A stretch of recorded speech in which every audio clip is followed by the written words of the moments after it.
to the Triple B podcast.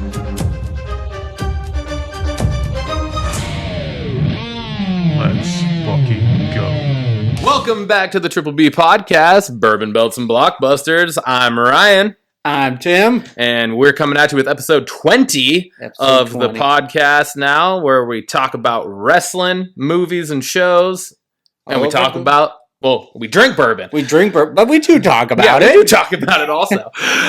It'd be kind of weird if we didn't. You just open it, drink it, and move on, like no words.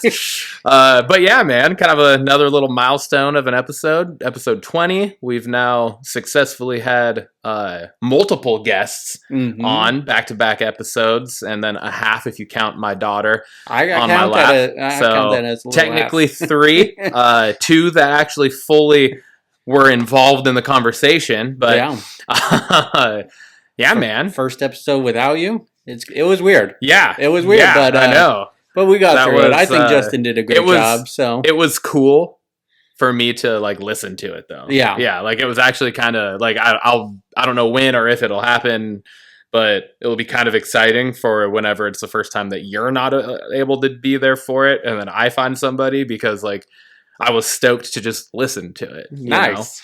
Because I was just like, I have no idea what they talked about. I didn't look at the agenda. I didn't look at nothing. I literally just turned the episode on and listened to it. And you guys kept it short and sweet, too, unlike what we usually do. It was like 57 minutes. I was like, all right, I could listen to this quickly.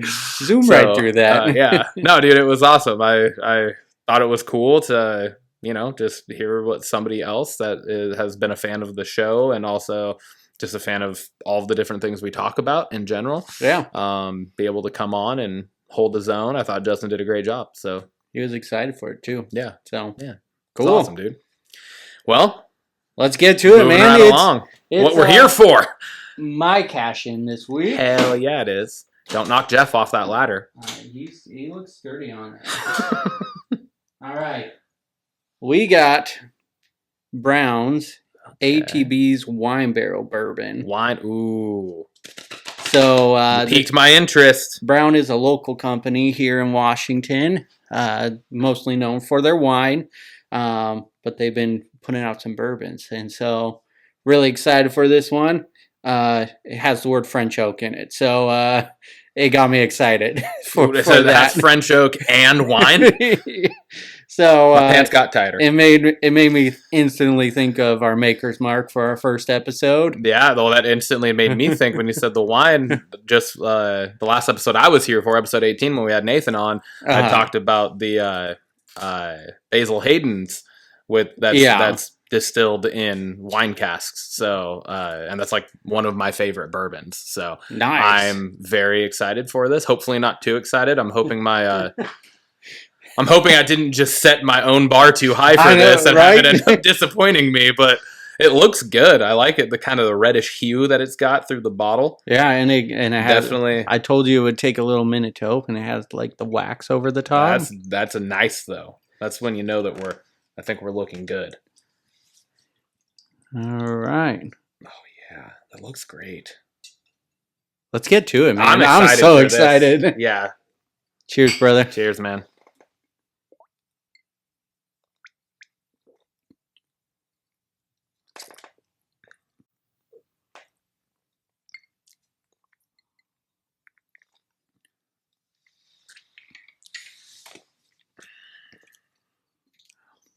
All right. Ooh, I got a lot of different feelings. I feel like that just hit my mouth in multiple different ways. Yeah. It's definitely a full flavor to it. Definitely full flavor. It's sweet, but it also, I like, and I mean this in a good way too. I feel like it just cleared my sinuses. No kidding, right? Like almost like a wasabi, or like the hot mustard. You go to like a Chinese restaurant and they bring out the pork with the ketchup mustard and the seeds. And you do like I don't know if you do. This is what I do. I do like a big old thing of mustard because I like to just torture myself. Not in a sexual way, but maybe a little bit. We'll see. Anyway, no, like I was like, ooh, I was like, woo! Like that was kind of like my whole mental response to that. All right, I'm gonna go an 8. Yeah, I was thinking 8 too. I'm gonna do an 8 on it. It's still not the Maker's Mark. No, not the Maker's Mark. It wasn't the Tin Cup 10 either. Yeah, no. 10 Cup. Yeah, 10 Cup 10. Yeah.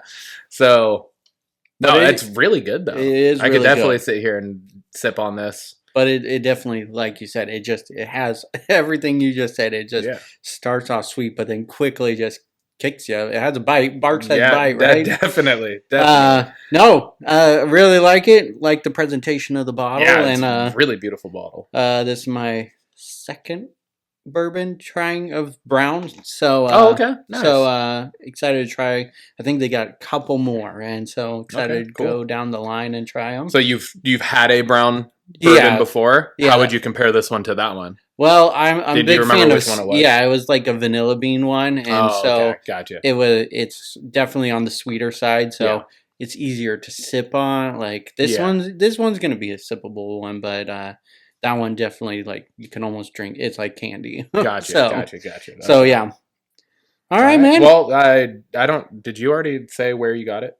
I got it from Total Wine.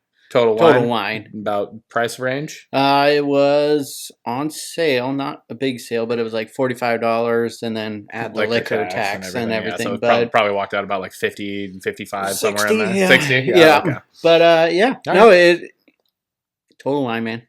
All right. It's like Total Wine has candy everything. store. Yeah, dude. Yeah, it's almost overwhelming. Just you're like a drunk in an alcohol store. No, Total Wine's fucking awesome. I love that place, especially like you walk down the whiskey aisle and they have it broken up to like American whiskey. Like I think they had like sour mash section, and then the bourbon, and you're just like, and it's like a fucking 30 or 40 foot long section of like 6 shelves, top floor to the top of just bourbon. So and then they got a lot of options, awards and all these different things. Yep, they have all their different tags, and I'm just like, allows you to really kind of break down. I wish there was one closer to me. It's like no kidding. Puyallup or Tukwila, so it's like either way, it's like 35 minutes for me to get to. But, but yeah, because I feel like I'm running out of decent options at Safeway and Fred Meyer. So, well, maybe go to a grocery outlet. Didn't you find the Merlot? I did. I found the Basil Hayden's originally. That wine maybe find one a secret find there at Gobbum. That's what I call it. Grocery outlet bargain market. I stole that from my buddy Mitch at work.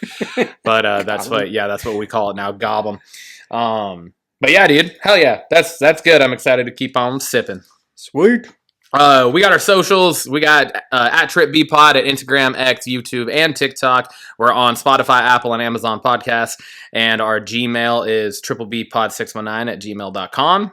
Hit us up with any types of anything. Honestly, we will take any form of interaction from anybody.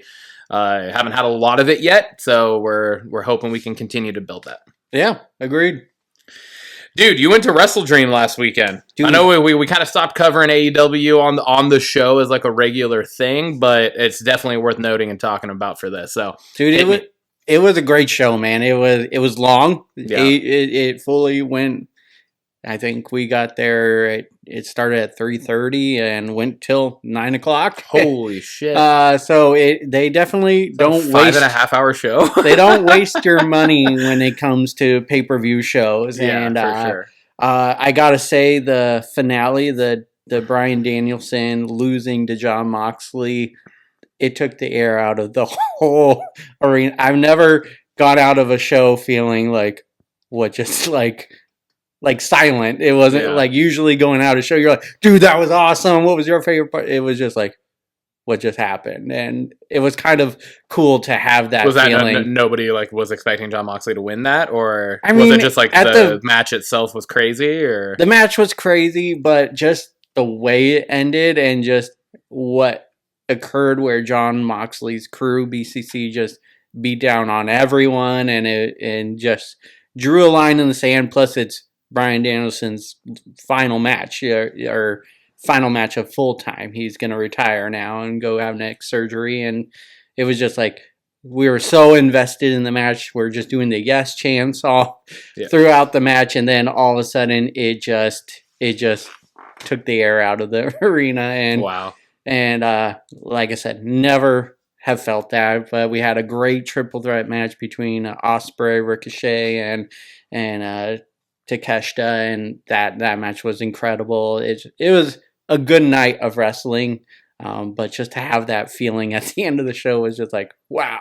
So was that like you're saying that, but was it a good thing, or was it? It like, is a good thing. It is a good thing because you know going into that night that was Daniel Bryanson, Daniel Bryan. Brian Danielson. Brian, got it confused between which company. Yeah. Brian Danielson's last match already. Like, did you know that? And then after Wrestle Dream, like, did you already know that he was then going to go part time? He made it clear that if he lost the championship, he was gonna retire essentially from full time. So we knew any chance he was gonna lose, it was gonna be that chance of okay, but it was just him saying that like when he loses the championship is when that will happen. Yeah. So the match finished on like Gunther does. Like it was just a choke out, and he didn't tap. It was just okay. He was still kind of even moving, which kind of confused us. Was like gotcha. The ref didn't do a raise his arm and let it fall. He just called off the match, and then so that is kind of an anticlimactic way to finish it. At least with like the Gunther finish, it's been you get the arm raise, which is like the final. That's like it drops and then they call it because the person's out. Right? Yeah, but exactly. If you didn't even get that. That is kind of a little bit of a letdown, sort of. Kind of, yeah. At the time, I mean, looking back on it, I think AEW is trying to do something, and I'm excited for it. Yeah. So Jon Moxley is now the AEW World Champ then? Okay. Yeah. Okay. And it was crazy. They like threw it in a bag. Like he didn't celebrate one bit. He threw the championship and then proceeded to beat down and it was crazy. Did you say threw it in a bag? Yeah, threw it in a bag. Like just put it in a bag and then just started whooping ass. And whooping ass. Yeah, exactly. So not only did Bryan Danielson lose the championship, but then he got beat down after. Oh yeah, it was I don't know if you watched All Out, but it was Bryan Danielson plastic bag over the head and choking out, and then the rest of the AEW roster, the good guys, came down to try to rescue him, and they got beat down, and the closing shot is just like the young AEW guys, so Darby and who's the other one? Hook. They're all just like looking up in the ring, like in shock and stuff. It was a cool closing shot. And I've seen it on TV. Like I've seen plenty of Raws and pay-per-views end like, what the hell just happened kind of thing.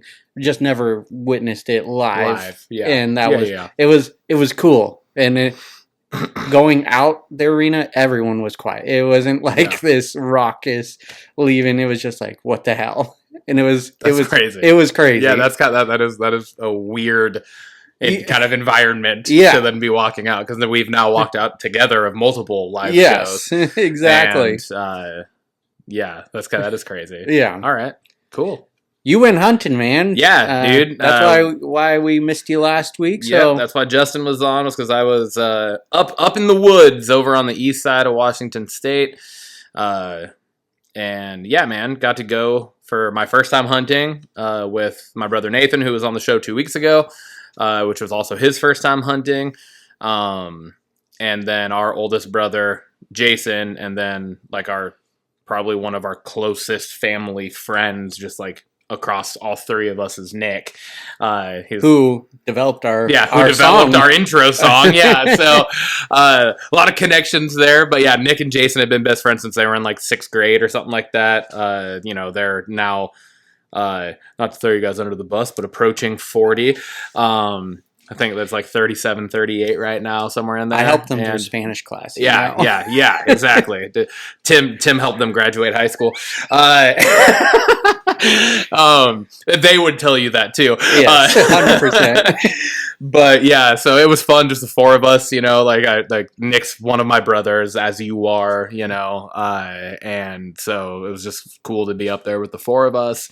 They were kind of showing us the ropes of what they do. We were deer hunting, but in the area that we go, like Jason and Nick got the full big game like package, which is like bear tag, cougar tag, deer tag, because all three of those seasons are now, or when we were up there.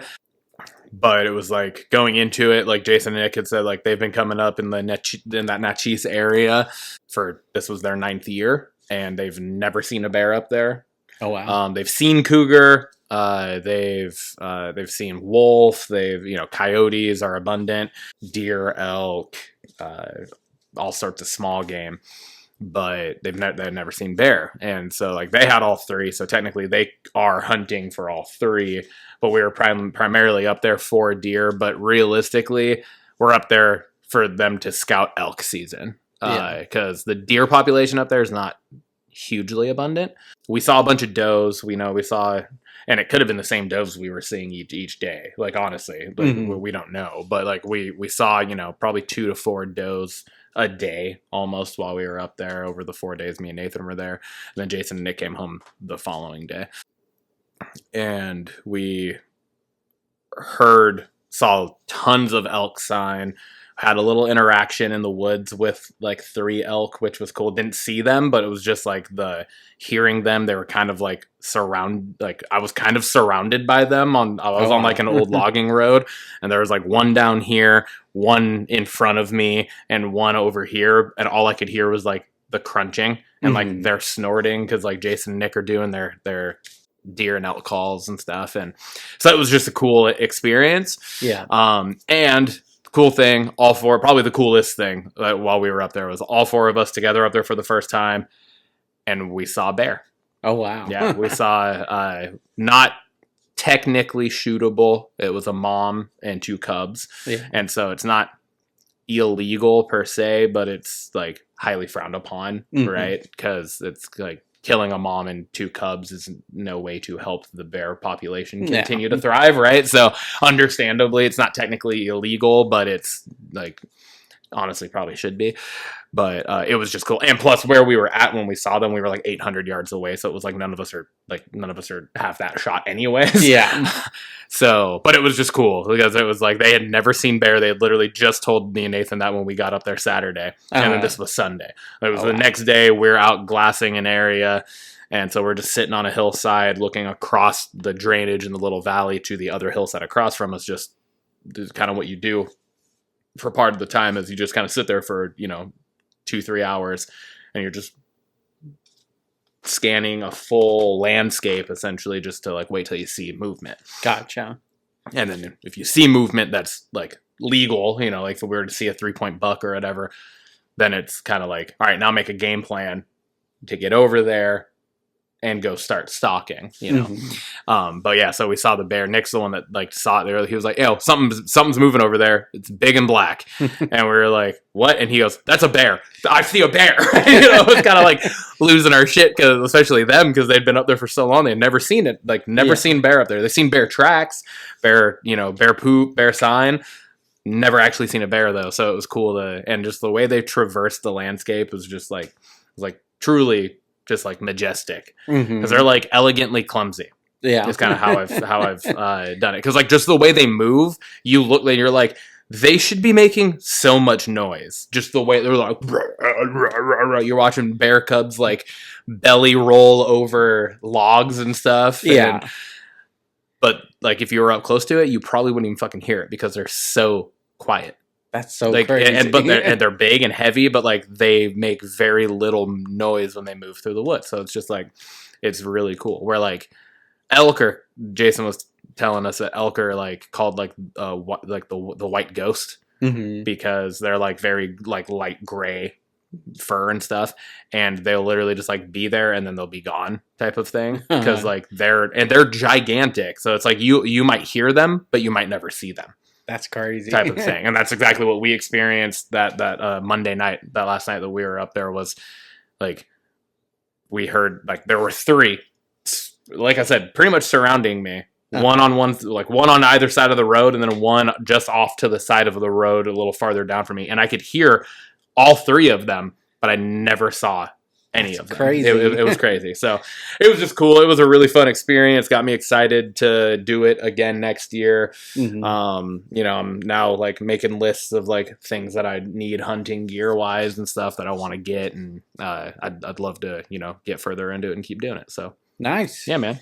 Did you I gotta ask, because we talk about blockbusters. You talked about bringing long legs. Did that happen? Not. So Oh, okay. I didn't do that. I wanted to, and I had originally planned to. I was actually going to ask you if I could borrow the movie, but Jason said that like his TV setup in the camper, like he only has like 2 speakers that the TV's connected to or whatever, and like one of them's shot and the other one's kind of distorted. So he was he's like, you could bring it and like we could try, but he's like, it's not going to do it justice. And I was like, I'm not. That movie you can't do not like knowingly not do justice to. So I was like, you got to have the full experience. So I was just like, nah, we won't. And we didn't spend like any time outside of sleeping in the camper anyways. Gotcha. We were outside around the fire and hanging out like that. So I mean, we weren't getting back to camp until nightfall. Oh wow! Every night, anyways. Mm-hmm. So it was probably like last shooting light was like right before 7 each night. Mm-hmm. Because that was like when the sun was going down, and then it was anywhere from another half hour to an hour to get back to camp. So and then we'd get back, we'd eat a late dinner, sit around the fire, hang out for a few, and then it's like, all right, well, we're fucking trying to get up at 5:45, 6 o'clock in the morning. Let's go to bed. So. Last question about it: was there a lot of people there, or like is it pretty like everyone's off in their own areas? So it's kind of crazy, and it's like it's not what I expected, while also being what I expected all at the same time. And I'll explain what I mean by that.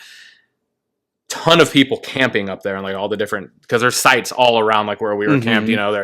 We can see people down here, we can see people down there. But mainly when we're driving, like when we're just sitting at camp, you couldn't really look one way or the other and see people, which is cool. But it's also like you're driving around, because a lot of what we were doing was also driving and just like scouting areas and stuff, and passing a ton of people, seeing like most campsites up there have people camped at them. But while we were like actually out, I think there was only 1, maybe 2 times throughout all 4 days where we like actually saw other people in the woods. That's crazy. Yeah. So it was like literally it was the very first night, Saturday night, we were glassing this one area, and glassing is literally just like I said, you're just sitting and scanning a landscape. And so we're like glassing this one area, and I didn't even see him because I was looking at another direction. But Nathan and Jason said that there was a dude like, probably a couple 100 yards down across the drainage across from us. And then the day we saw the bear, I had walked back up to camp, because where we saw that was just like we were camped up here, and then a few 100 yards back behind camp we were able to just walk down and then sit on a hillside and get a good look around us. So I had walked back up to camp to change, because I was where it was like we went out in the morning, it was kind of chilly, I was wearing my thermals and everything. And then I was like, it's getting warm. I'm way too fucking hot. Like, I got to go take this off. So I walked back up, came back down. And as I was coming back down, I saw 2 other guys walk up from a different road. And then they kind of crossed over and went this other, like, kind of away from us. Yeah. But that was literally the only people that we saw while we were actually out. Like, while we were out in the woods walking or glassing or anything. Other than that, like, we were, constantly passing people on the roads while we're driving. Mm-hmm. But yeah, so it was interesting, because I'm like, in my mind, I was like, I feel like you would always see people up like anywhere you're going, because it's like, it's hunting season. Yeah. So you'd expect a ton of people are out trying to hunt. Yeah. Makes sense. But then it was also like, you would also kind of assume that you might not see anybody, because you're trying to pick places where there's not a ton of people. Yeah, exactly. But it was like, we got a mix of it. It was like, we picked a place where we saw a ton of people driving and at camps, but like almost never saw anybody actually out hunting. Like it was interesting. Yeah. So yeah, I figured, because I went to Ellensburg on Thursday for work, and saw everyone going over the pass, and you could tell they're going for hunting. And when I went to Cleon Safeway, they're like, you can't take our product because of hunters, coming through. And so I figured you would see like a lot of people, but that's crazy. Yeah, like I said, saw a lot, just not out actively like doing like the same thing we were doing. Yeah. So it's it was cool. It was so cool. You're going again next year, it sounds like? Yes. Yeah, nice. that's my plan. I want to go. Lindsay's dad wants me to go with him at some point as well. They have property out in Idaho. Uh-huh. And like her dad and her stepbrother, like her stepbrother got 2 deer and her dad got 1. Nice. So I'll probably, I don't know I would love to next year do that. It's just kind of, you know, the time and daughter and All that. work and everything kind of comes into play. So if I go back up with Jason and Nick and Nathan, we are all talked like we all want to make this like now a yearly thing, like at least the 4 of us, if not get a couple other people. We want to do this regularly now. And it's a good thing for like me, Nathan, and Jason. Yeah. You know, that's like we don't do anything like that as like being brothers, you know, like we don't. So like we play video games once a week together, and that's pretty much it. Mhm. So it was cool for us all to be up there, but I might go up for elk just because I feel like there's just better opportunity. Mhm. But I gotta look at that because unfortunately elk season, both my daughter and my wife's birthdays fall 4 days apart, 3 days apart, right in the middle of elk season. So I got to figure that one out. But it would be like abundantly, I know, right? But abundantly, or abundancy wise, elk is kind of the better option for where we go. Yeah. There's other places that you can go that deer is more. You have a better chance, but nice. yeah, man. Cool. Glad you had fun. Yeah, dude, it was a good time. It was Glad awesome. to have you back. I'm glad to be back for sure. Uh, All right. Well, that brings us to belts. We are back. Timmy, what do you want to talk about? dude, what do we not want to talk about? Yeah, it was kind of a. It was a jam-packed SmackDown. I will say that. I felt like. Mhm. I felt like Raw was. It was good, but it wasn't. It wasn't. It wasn't a great. ton to write home about, right? I think they're getting their footing right, going down to 2 hours. Yeah, And you can tell that's definitely a change. it's for sure. definitely a change for Raw. And A change that I currently really enjoy because it makes it a hell of a lot easier to watch. Just time-wise, it makes it a lot easier to watch. Yeah. A 2-hour show is way easier to fit in than a 3-hour show. But yeah, dude. All right. First I'll let you go first. First thing I want to talk about is War Raiders are back. Yeah. The Viking Raiders previously. Yep. You know, that team has a lot of history in the war. They're like War Machine was their like New Japan name, I believe, and then they came to WWE NXT as the War Raiders, and they were hot in NXT, and then got brought up to the main roster. They were called the Viking Experience, and that quickly changed to the Viking Raiders, just because of the backlash of what it was. And I mean, they fit the Viking persona pretty well. Sure. Like they didn't disappoint, but really the War Machine, the War Raiders is where this team thrives, and you could feel that energy when they came back. And they still had like the ode or the nod to the Viking in like their entrant, the Titantron video entrance said Viking something. Yeah. I don't remember exactly what it said, but it said Viking something as they were like first coming out. So, but maybe that I got to be curious if that was just like a tease, and then it went into their War Raider song, and so maybe that's gone the next week. But even if that's the only nod, I'm good for that. But just to see it's good to see them back together. They both were out with injury.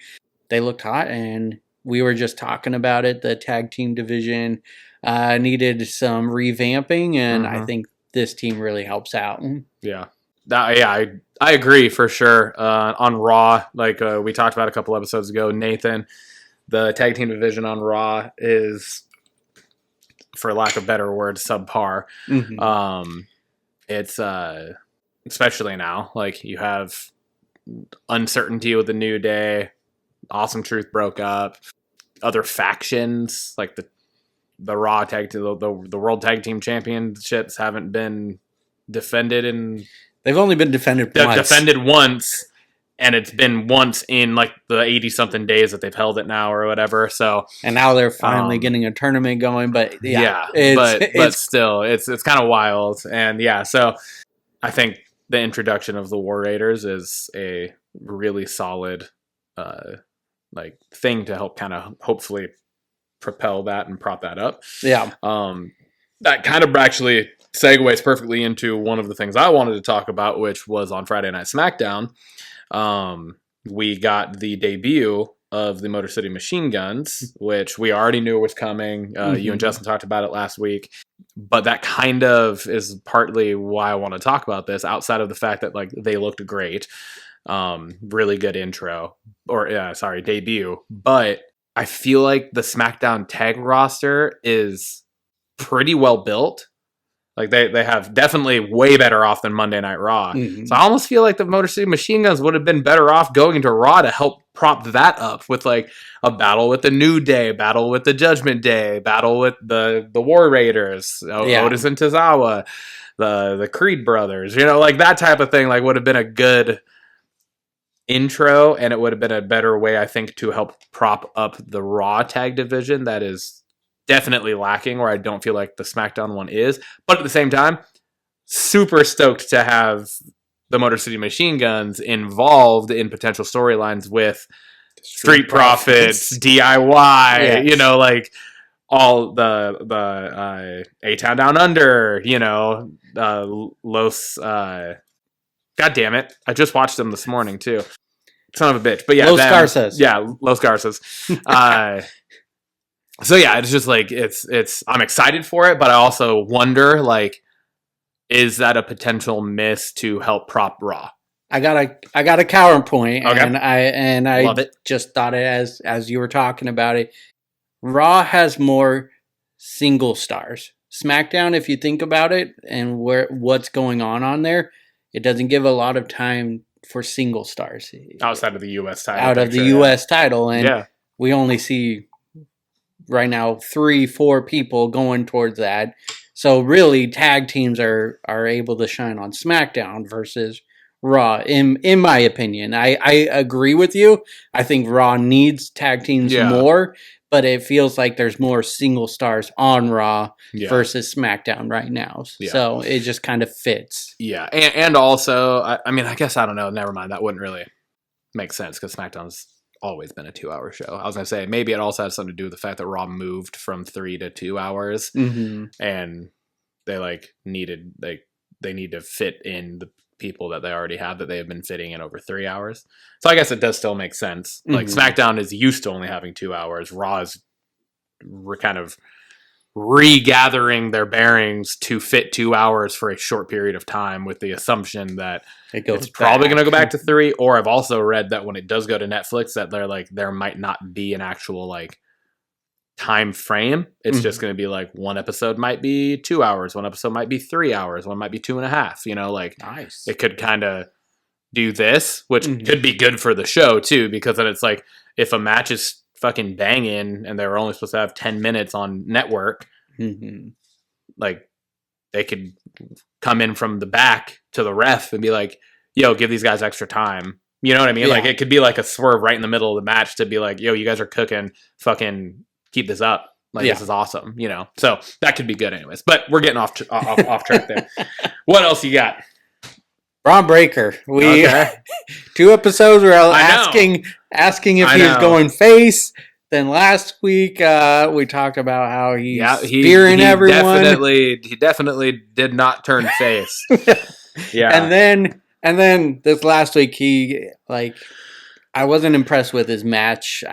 I don't know what happened between Kofi and him, but it just felt slow. It felt sloppy, but but his promo talking about Jey, and he just felt like a bad guy. It feels comfortable for him. I like his meaner than evil slogan that he's got going on. Yeah. I'm excited for the rematch, the impending rematch, or I think it actually was announced that Jey and Braun Breaker are on going Monday. Yeah, on Monday. So rematch for the title. I'm excited for it. Braun Breaker's got a bright future. I like the heel lane. He needs to stay in that. Yeah, I agree 100%. The match with Kofi on Monday, I feel like it's getting, because Kofi's always been like the watch what he's going to do next, because it's going to be blow your mind type of thing. And I feel like he's slowing down in that regard, but still trying to do it. I feel like it's not quite the same level, just because Jeff has put his body through way more than most other professional wrestlers ever have, and probably ever will in their career. Outside of Darby Allin, maybe. I think Darby crazy. I think Darby in the short time he's been wrestling has done more than everyone combined.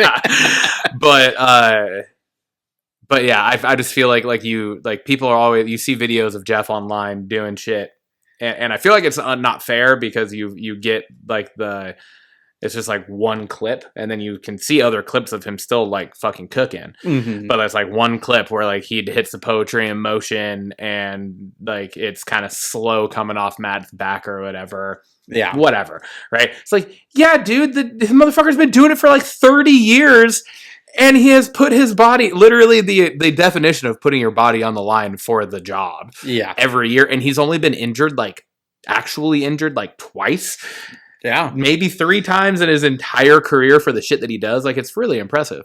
So I feel like Kofi, to a point, is like, he's like, the shit he used to do as he's getting older, he can't still do it as smoothly or as quickly or as good. So I feel like that's kind of what kind of makes it feel slower, if that makes sense. No, it totally does.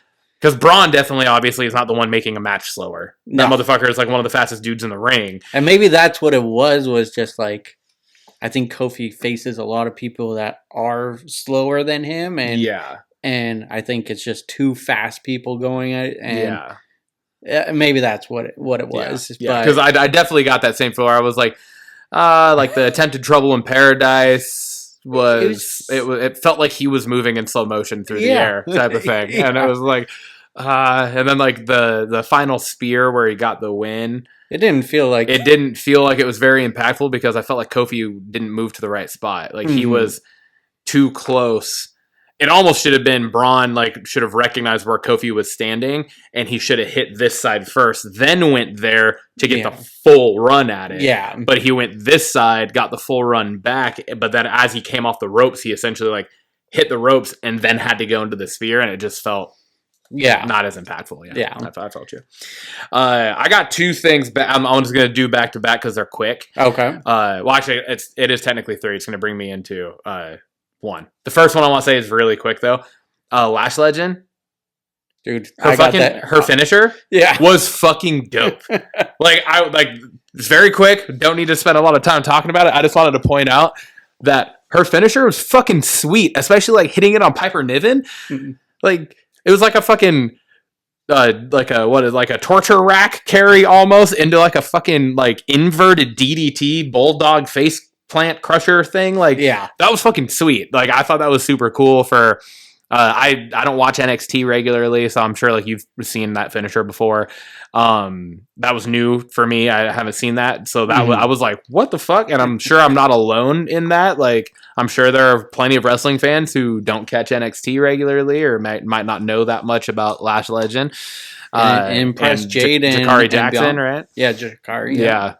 Yeah, no, I actually had Lash on my list of things. They debuted on SmackDown last week for the tag titles, and I thought they came up really well. They shined against Bianca and Jade. Yeah, and then she followed it up with a solid match against Piper, and just showing her dominance. And she definitely shows that on NXT, but you don't get to see stars like big as Piper, and so I thought it was great. Yeah. I'm excited for their future. Same for sure. I haven't seen a lot of Jakari Jackson yet outside of the match last week. She looked good in that match, but Lash Legend is like a legit threat, right? Like, I think we talked about it even. Like, Jakari Jackson and Lash Legend are like a perfect counter to Bianca and Jade. Yes. Right? Because it's like you got Jakari Jackson and Bianca are more of kind of like the, I don't know, high flyer is not the word, but they're the more like smaller, can do some more, quick movement type stuff in the ring. And then you got Lash Legend and Jade that are more like the kind of powerhouse of the tag team, which is like what you kind of are used to having for a tag team. So same. I'm excited for them. I think it's cool that they've now gotten like back-to-back weeks in in matches on SmackDown. So, and again, that I put it on because that finisher, I was like, that's fucking dope. Like, that is a unique finisher. I don't feel like I've ever seen that before, and maybe I have. Maybe other people have done it before, but like, not the way she got Piper Niven up into it, not. Yeah, like the way she got, I was like, what is she going for right now with Piper Niven? And then she hit that, and I was like, I did not see that coming. So I thought it was a really cool finisher. Like, it's something that's like actually like feels devastating as a finisher, which I don't feel like you get that often in the women's division. So I don't want to like have them split up anytime soon, but I'm excited to see Lash go single. Like, she's going to be a big star, I think. And I can already see a match with her and Bianca tearing down the house. Or her and Jade. But I was going to say, once... Because at some point, Jade and Bianca are going to split too. Yeah, and I think Jade is coming along well now. Like, I'm seeing progress. And I think once she's fully there, and when you finally make Lash go, I think them clashing is going to be awesome. Yeah. So... Yep, I agree. The other thing that I wanted to say that was also just a quick one, and I think it's the first time it's ever happened because I don't usually. I've been more lenient towards Nia Jax previously with her in-ring work. The last couple weeks have been a little rough. I think it was better on SmackDown last night for sure. In that tag match, but like the SmackDown before against Naomi was rough.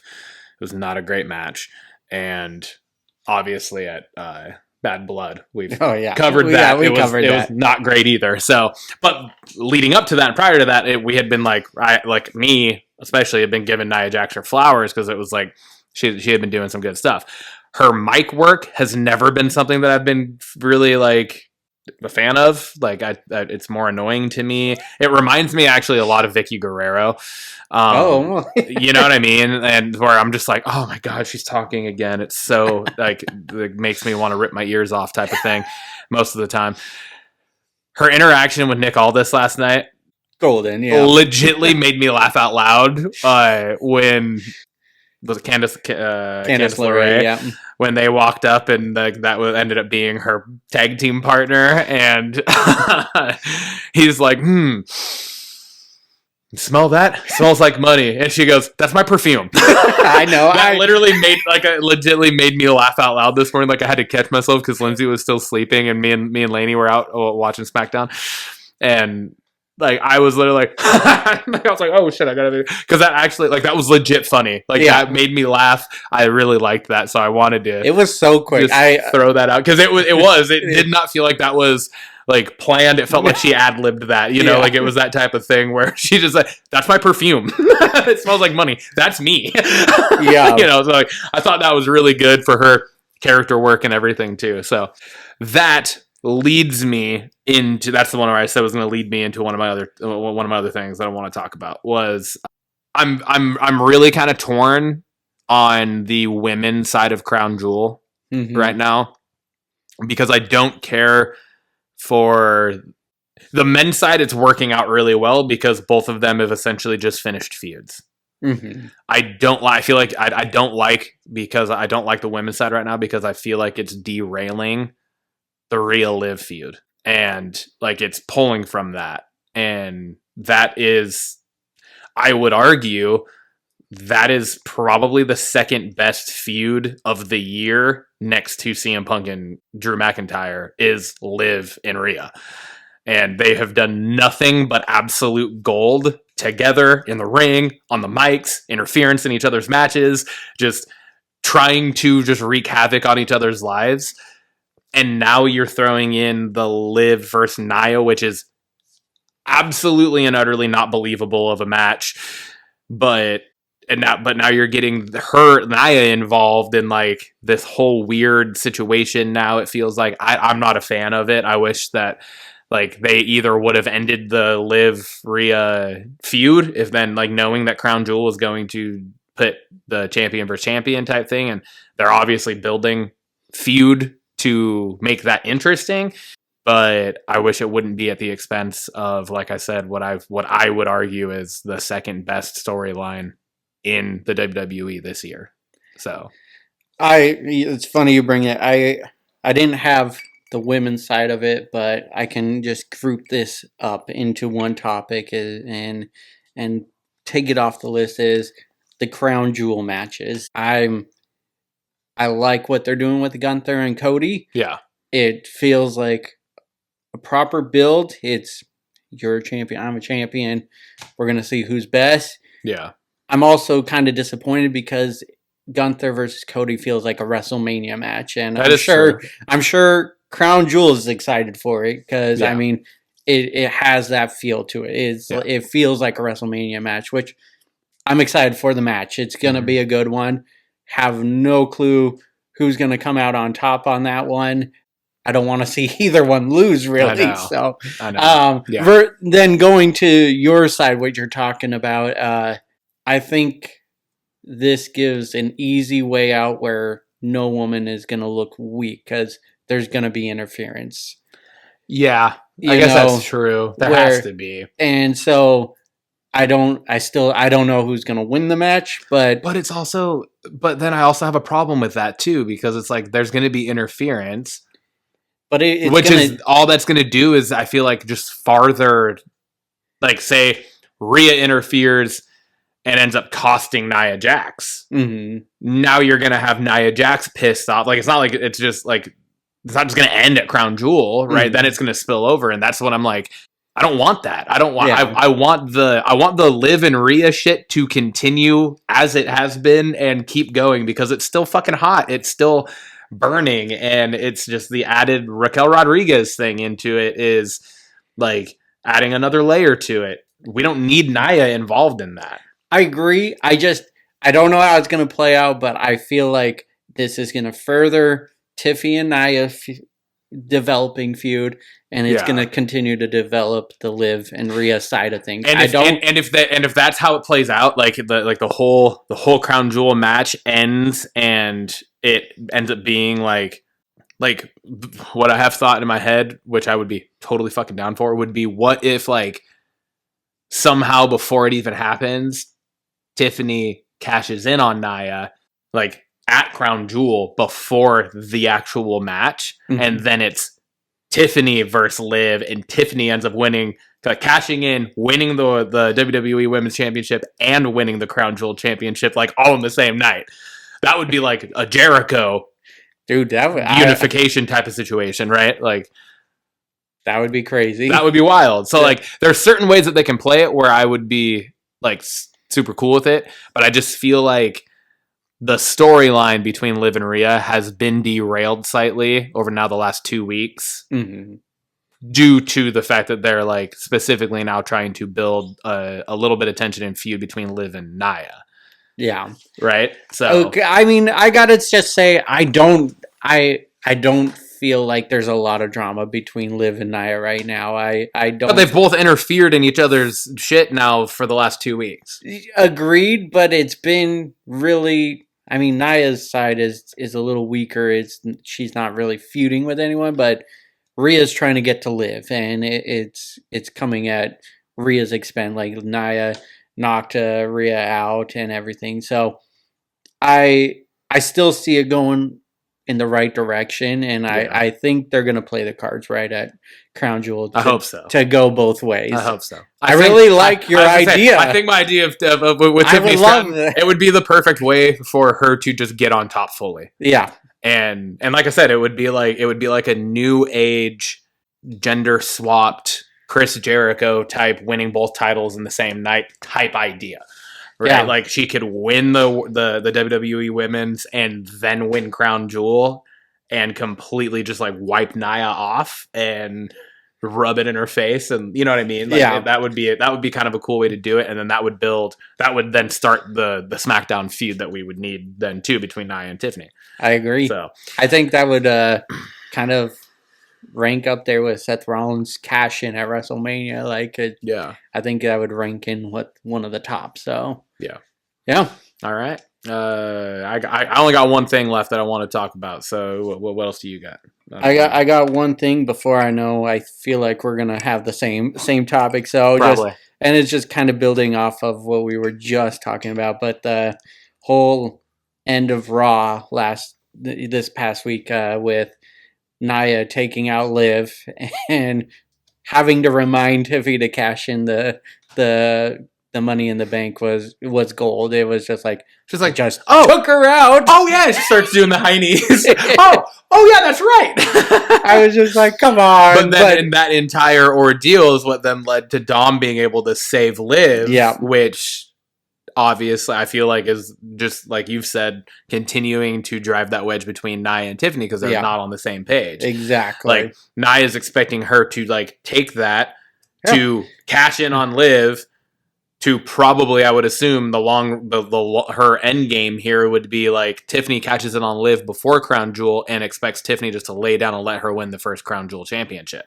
Oh, right, like that. I feel like that turns to Nia's expectation, and that they clearly they're off beat here. So yeah, no, I liked that a lot. Yeah. That was Tiffany Stratton is fucking great. She is. She's really good at just the character she plays, doing all of like what we just said. Oh my god, yeah, you're right. And then but you could tell it's like she's like playing off the accident, but it's like a purposeful wasting time, stalling tactic, right? So yeah, for sure.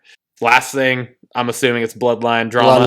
Yeah. And I on my notes I put bloodline drama continues because it covers both shows now, right? You get Jimmy showing up on Raw to kind of confront Jey, not confront, but like try to have an interaction with him to what is the assumption of everybody is trying to pull Jey back into it. And both times Jey gave him like no time of day at all. Like the first time he literally like saw him and then turned around and walked back out of his own locker room.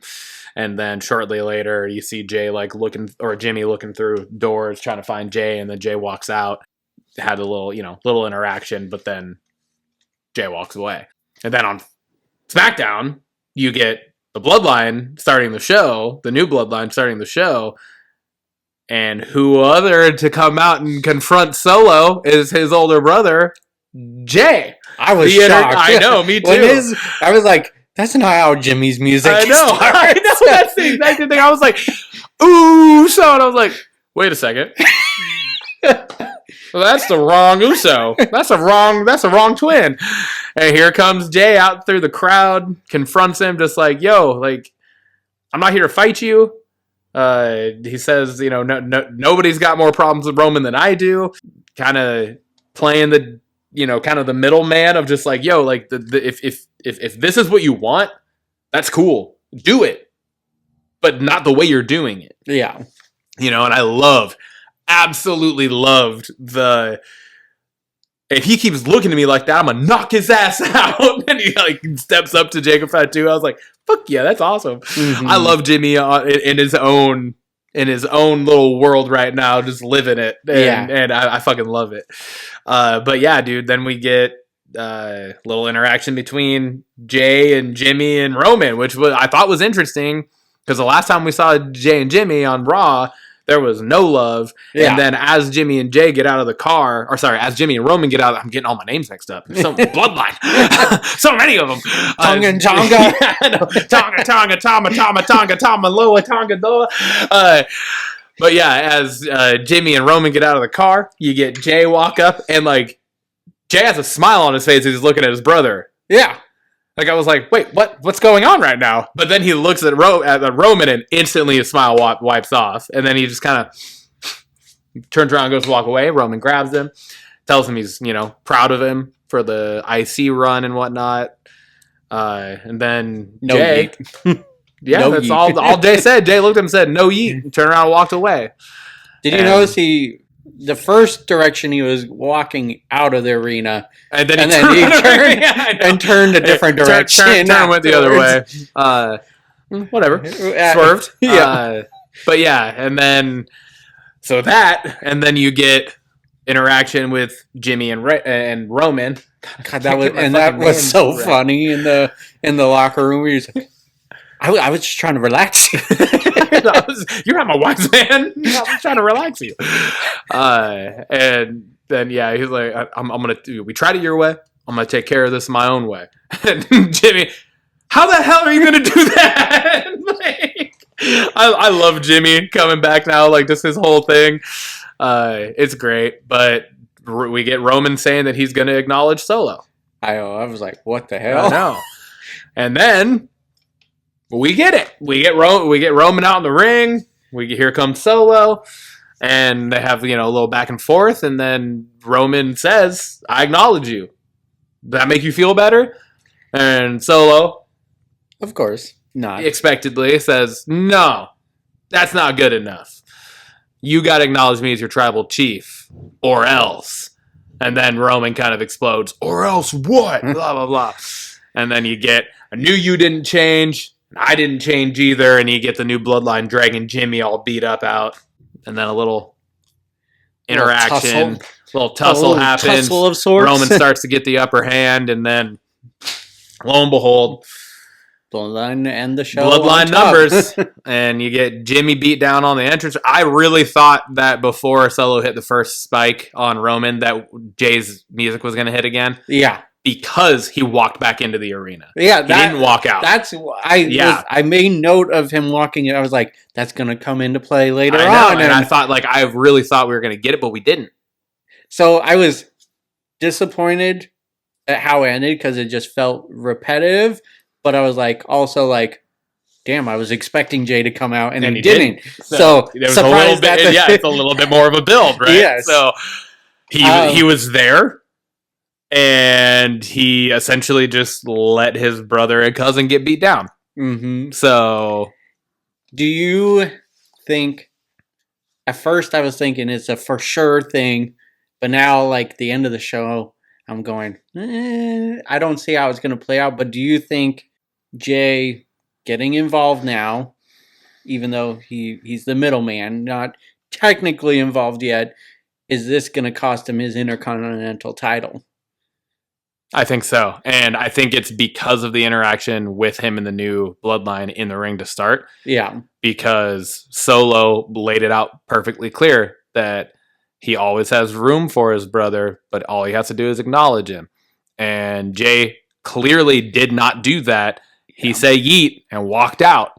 Do you think? I think it's as soon as Monday Night Raw. I think it's as soon as Monday Night Raw, the new bloodline somehow gets involved, fucks Jey out of the IC, and then that leaves Jey no choice but to back his brother and his cousin. Yeah, I think I don't know how else you could play this out to get Jey back involved. It's so perfectly laid out for that to happen now. Yeah.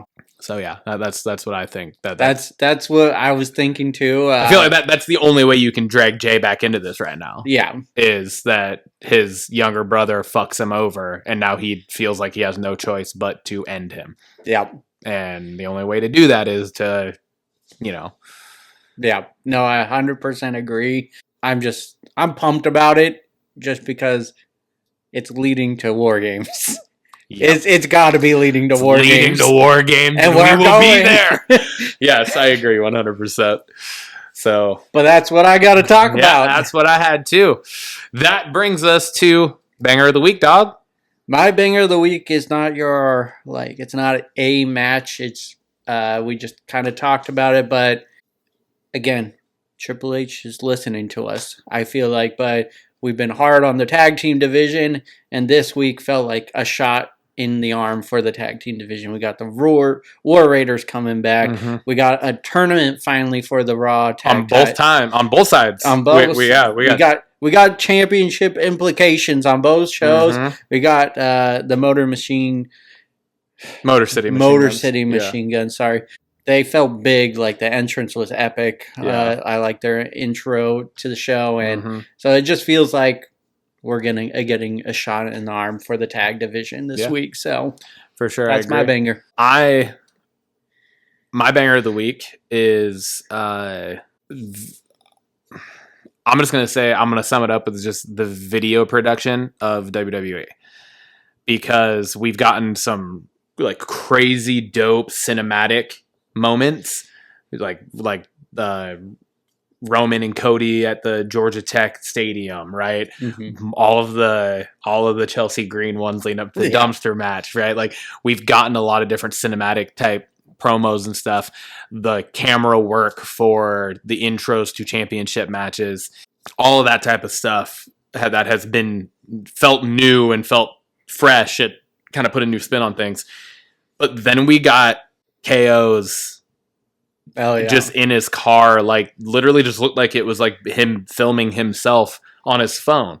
Mm-hmm. So it was just a change up, and I liked that a lot. Like they could have had a full camera crew set up in the car to do that, but it was literally like him just filming himself saying all of this. Yeah. So for me, that was like they're doing it, like they're putting on full fucking production for storylines and everything that we've never really seen before. I don't feel like, because I feel like it's always been, it's just kind of like, this is how it's done. Mm-hmm. This is how we do it. And now it's like, we're getting shit like the cinematic stuff. We're getting the following Jey and Sammy through from the back for their entrances coming out of the crowd, right? We're getting cameras, literally like cameramen sprinting up steps, following performers out into the fucking crowd and back into the concessions area while shit's happening. And like, we're doing like promo cuts, like promo follows from the end of a promo into the beginning of somebody's entrance type. Yeah. We're getting so much just great. I still think about the camera Logan work. Paul 360 view before Yeah, he jumped dude, to like the, that. I Like was- so many things that like I'm forgetting some of them, Yeah. right? Like I totally fucking forgot about that. And that was like one of the coolest things yeah. camera work wise. Like I don't know if that was a drone or just something that they had attached, whatever it was so fucking cool. And it's just stuff, it's just adding Yes. that much more to just the experience of being a fan of wrestling and watching it, because you don't know now what to expect from the camera work. Yeah. And it's such an underrated part of the whole show, but it's what makes the fucking show go, Yeah. So yeah, that's my banger of the week. It was just the I love it, man. production value of the shows now and what we got going on. I love it. I definitely think that's been adding a lot to the freshness of the product for sure. So sweet. All right, dude. We got our belts question of the week. I posed it. We got two actually. I added one this morning that it just doesn't necessarily need to be a lot of time, but I just thought it would be interesting to talk about.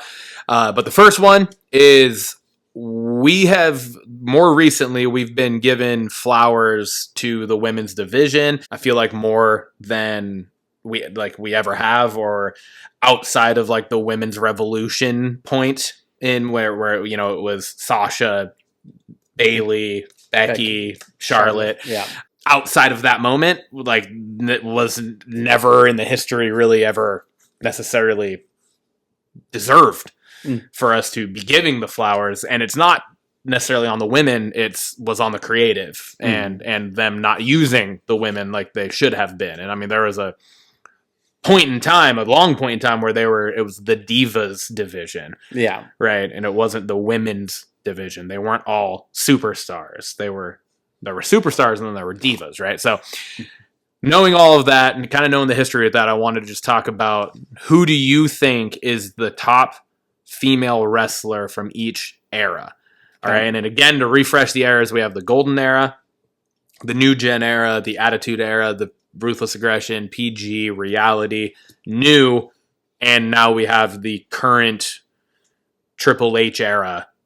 That, like I said, I don't know if this is accurate or not, but I read that like Cody Rhodes dubbed the current era the Renaissance era. Okay. I don't know if that's accurate. I don't know if that's like an actual thing that's going to go down in the history logs, but I'm just kind of calling it the Triple H era right now. Yeah. So we have 2, 4, 6, 8 eras. We're talking top performer, top female wrestler of each of those eras. And we'll just bounce back and forth for each era. And I'll let you go first. What do you got for the Golden Era? Golden Era, I really don't know very well. So I had to do some research, but when I saw the names that were in there, I have to go Fabulous Moolah on the Golden Era. I mean, yeah, I think her name is synonymous with the women's wrestling. So yeah, I mean, yeah, and I went the same. I feel like it's a no-brainer. It's Fabulous Moolah. I feel like the only other way you could have gone was potentially Mae Young, but Fabulous Moolah was like out. There's, so again, separate the person from the business, right? Because there's a lot of really questionable shit that she was doing to the female performers that she was also helping breed through the company. mm-hmm. But I mean, she helped like develop pretty much all of the female talent in the WWF at that time across the golden era and then the new gen era. So Yeah. not all of them, but a good portion of them, where it came through her, like, I forget what they called it, but it was like her own kind of boot camp type thing, and like they were living with her, like she like housed them, but she was also, there was a lot of questionable shit going on behind the scenes in that as well. But outside of that, like we've said and we've always tried to do, is separate the human from the art, and we're talking about the art. So yeah, I had Fabulous Moolah as well. Okay. New gen, I went with Sable. Okay. Sable, you know, it turned in, like, it definitely started feeding into the Attitude Era, and it's just because that's kind of when I started first watching wrestling, is right between the New Gen Attitude Era time, and Sable is like the first woman wrestler I think of, and she was the main attraction pretty much during the show. So yeah, all right. I went with our newest inductee into the WWE Hall of Fame for the women's division. That was Bull Nakano. Just purely based off like in-ring work and performer in the ring. Like, I mean, she just got inducted for a reason. You know what I mean? Like, her in-ring work was phenomenal. She was just a great performer. Her character was great. She had the flash. She kind of had it all. It was a whole package for a female wrestler, especially at that time in the early 90s, where, again, for, you know, realistically, the entirety up until kind of Lita and Trish put women's actual wrestling on the map, was really kind of just disrespected. Oh, for sure. Right. Yeah. So Bull Nakano was a shining light in that moment. Attitude Era? I went with Trish Stratus. She blended the sexiness, and in-ring work, and it didn't start off that way, but she's like the face of the women's division during that time, and deservedly so. She's phenomenal. She can still go to this day, you know. So Trish Stratus. I went with her essentially synonymous counterpart, Lita. Yeah. So, and again, it was a tough choice for me. Yeah, and same. Like, I was like Trish, Lita, but again, I was trying to look at it on the side of like in-ring work and ability, and I do think Lita outshines Trish at that point, at least. Maybe not now. Like, Trish can still come back and put on a fucking banger of a match, as she showed last year with the cage match, or earlier this year, I think that was, with the cage match against Becky. But Lita was, again, very similar to what you said, blending sexiness with in-ring ability. Lita blended like a grudgy, edgy sexiness, right? Like, she had and it was at the time, right? She had the baggy pants with the fucking G-string hanging up out. It was just like, what is going on? But it was also like, all right, you know, like we're not against it. And it was a part of the Team Extreme Hardys. Like, one of the hottest storylines of that time frame was the Hardys, Christian and Edge, and the Dudley Boys, and she was a huge part of that whole feud. And I was like, when I think of that time frame in the women's division, it's those two. It's Trish and Lita. And again, like I said, I felt like, for me, I think Lita had the edge in the ring. I will also say, outside of China, Lita, I feel like, can go to toe with any guy in the ring. Yeah, like, and I think a lot of that was like, maybe not physicality, but just she was fearless. She didn't give a shit. Like, she'd get in the ring and she'd smack Bubba Ray Dudley before taking a fucking 3D through a table, right? And she took so much fucking just brutal shit. Like, like, you're just like, oh my god, she just got Bubba bombed through a fucking table, like to the outside of the ring type of thing. You're like, oh my lord. Yeah. So yeah, that's who I went with. Attitude. Ruthless Aggression. I went with Victoria. Okay. She I think came on towards the end of the Attitude, but really, this is when I felt like the women's division was going in a steep decline. Yes. For sure. You still had familiar faces like Trish Stratus and everything, but I think Victoria was one of those stars to like, hey, I can go in the ring, and she did. So, and she had a good like just character in WWE. For sure. So, agreed. Victoria is who I went with that. I went Gail Kim. Oh, that's a great And one. again, Gail Kim and Victoria had some really good fucking feuds, really good matches. So kind of, I mean, I don't want to like put them up there with that, but it's kind of like the ruthless aggression, Trish and Lita, like almost, to a point, right? And so, yeah, it's funny that you went one, I went the other again. I went Gail Kim on it. She was just really good in the ring, and I feel like there wasn't a ton of times where there were things that happened with her in the ring where it made you scratch your head. Yeah. And same with Victoria, right? Yeah. It was like they were both really, hell yeah. They were both solid workers, you know? For sure. So, for sure. That brings us to PG. PG, I went with AJ Lee. Same. She just, again, this is probably one of the lowest points. It's the Divas era, and yeah.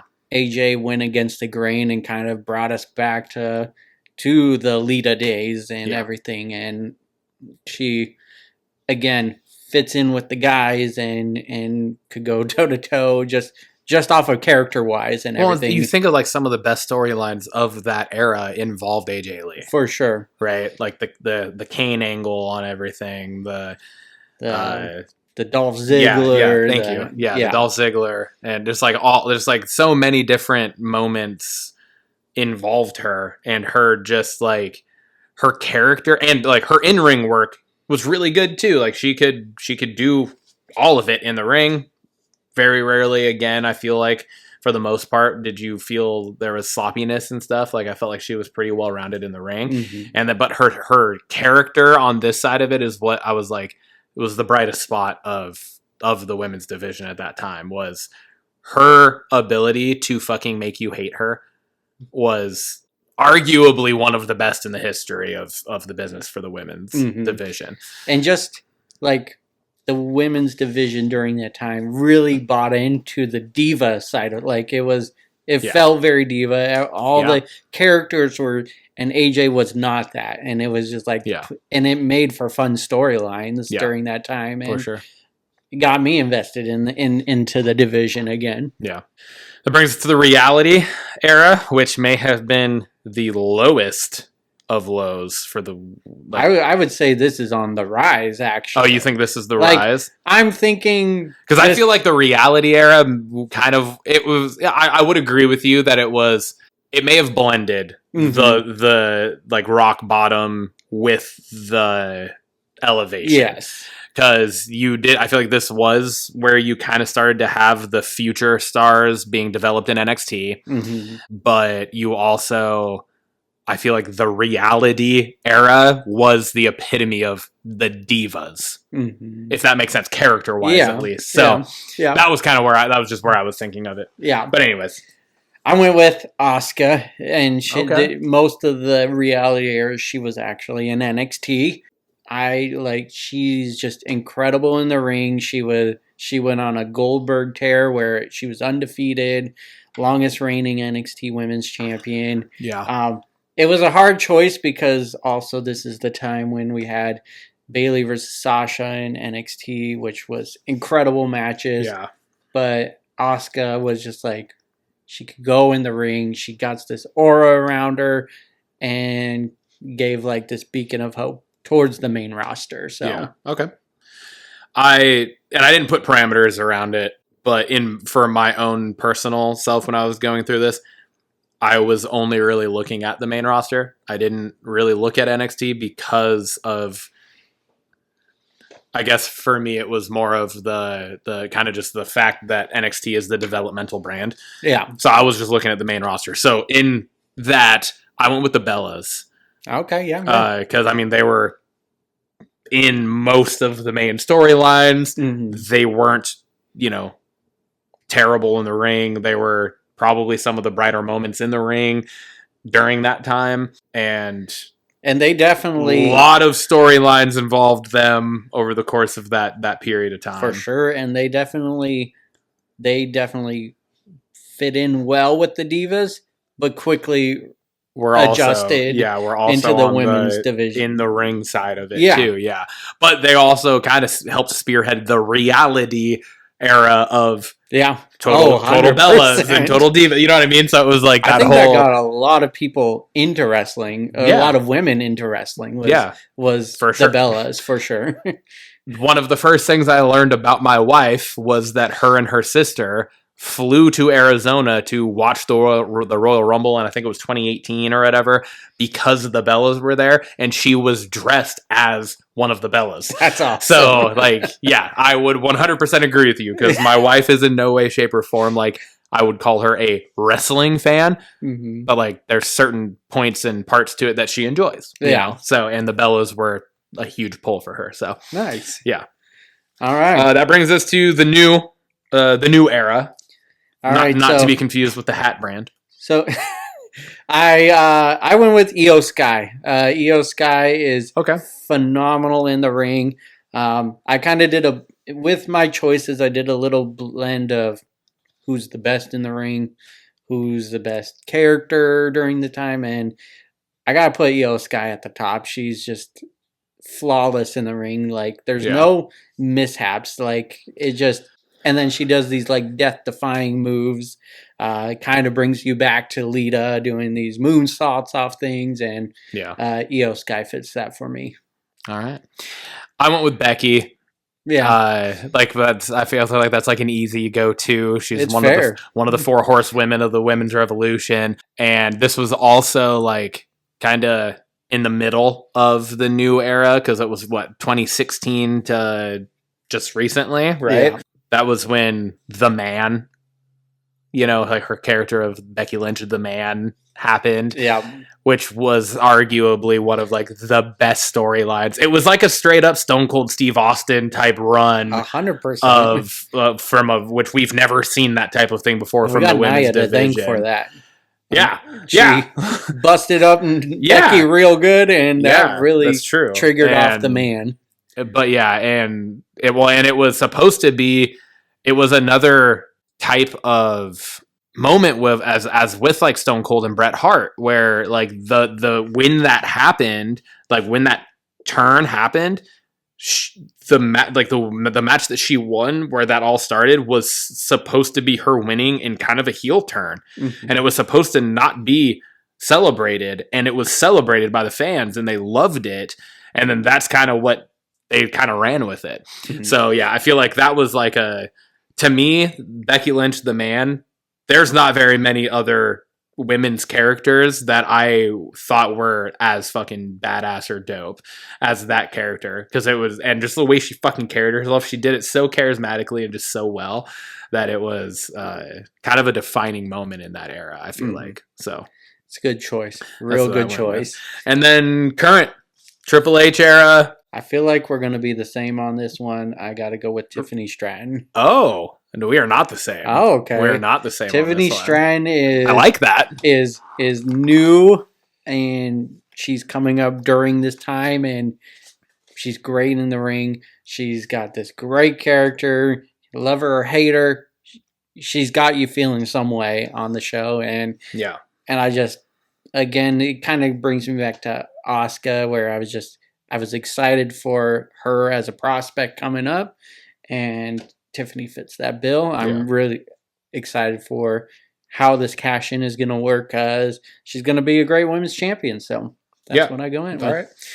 And, time will tell. And in, 3, 7, 10 years from now, whenever we're in a new era and we're looking back on this current era, like that may be like, we're very early in. There may be no other option but Tiffany Stratton, just because we are very early in her character development and everything. And that's why I didn't go that way, I guess, is because I feel like since even slightly before Triple H took over and through Triple H's full current run right now, the face of the whole entire, both brands, everything women's division is Rhea Ripley. Yeah. And so that's who I went with, because I also I don't know that there is a wrestler, like women's division wrestler in the history of the company that could lace Rhea's boots in the ring.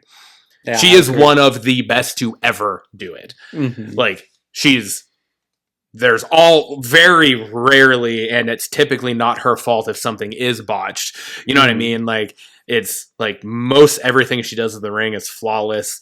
It's just, she can make anything look good. She can make anybody look good. She sells finishers like we've talked about. Like, no one else in the fucking company knows how to sell Oblivion but Rhea Ripley. That's true. Like, That's true. So, like, she's the only one that can fucking take the move right. Like, which is part of why we don't like the move. But when she hits it on Rhea, it looks fucking gold, you know? And I just, like, she is so damn good, man. And ever since she beat Charlotte at WrestleMania, it's just been, she's been on top. Even when she's not on top, she's still on top, right? Like, she was injured, she was still on top. Like, there's not many people that you could fucking say that about. I agree with you. When she was out, she was still there. Like, she was her. You could feel her presence. You could feel everything. And yeah, so I went with Rhea on it. I like that. I like that. All right, awesome. Covered the generations of women's wrestlers there, and now we're moving on to the second question of the week for belts, which is, I read an article, I think it was earlier this morning, and which is why I added this to it, that were just like 6 potential debuts at Crown Jewel. Like, if there were to be debuts at Crown Jewel, these are 6 that we'd like to see. And 2 of them I agreed with, and I took them from the article. That's what I have as my answers here. But I wanted to pose that same question to you. It was just like, if there were to be a debut at Crown Jewel, to like WWE debut or the main roster debut, whatever it is, just a debut at Crown Jewel, who would you like to see? Give me 2. Can it be a re-debut or? Sure.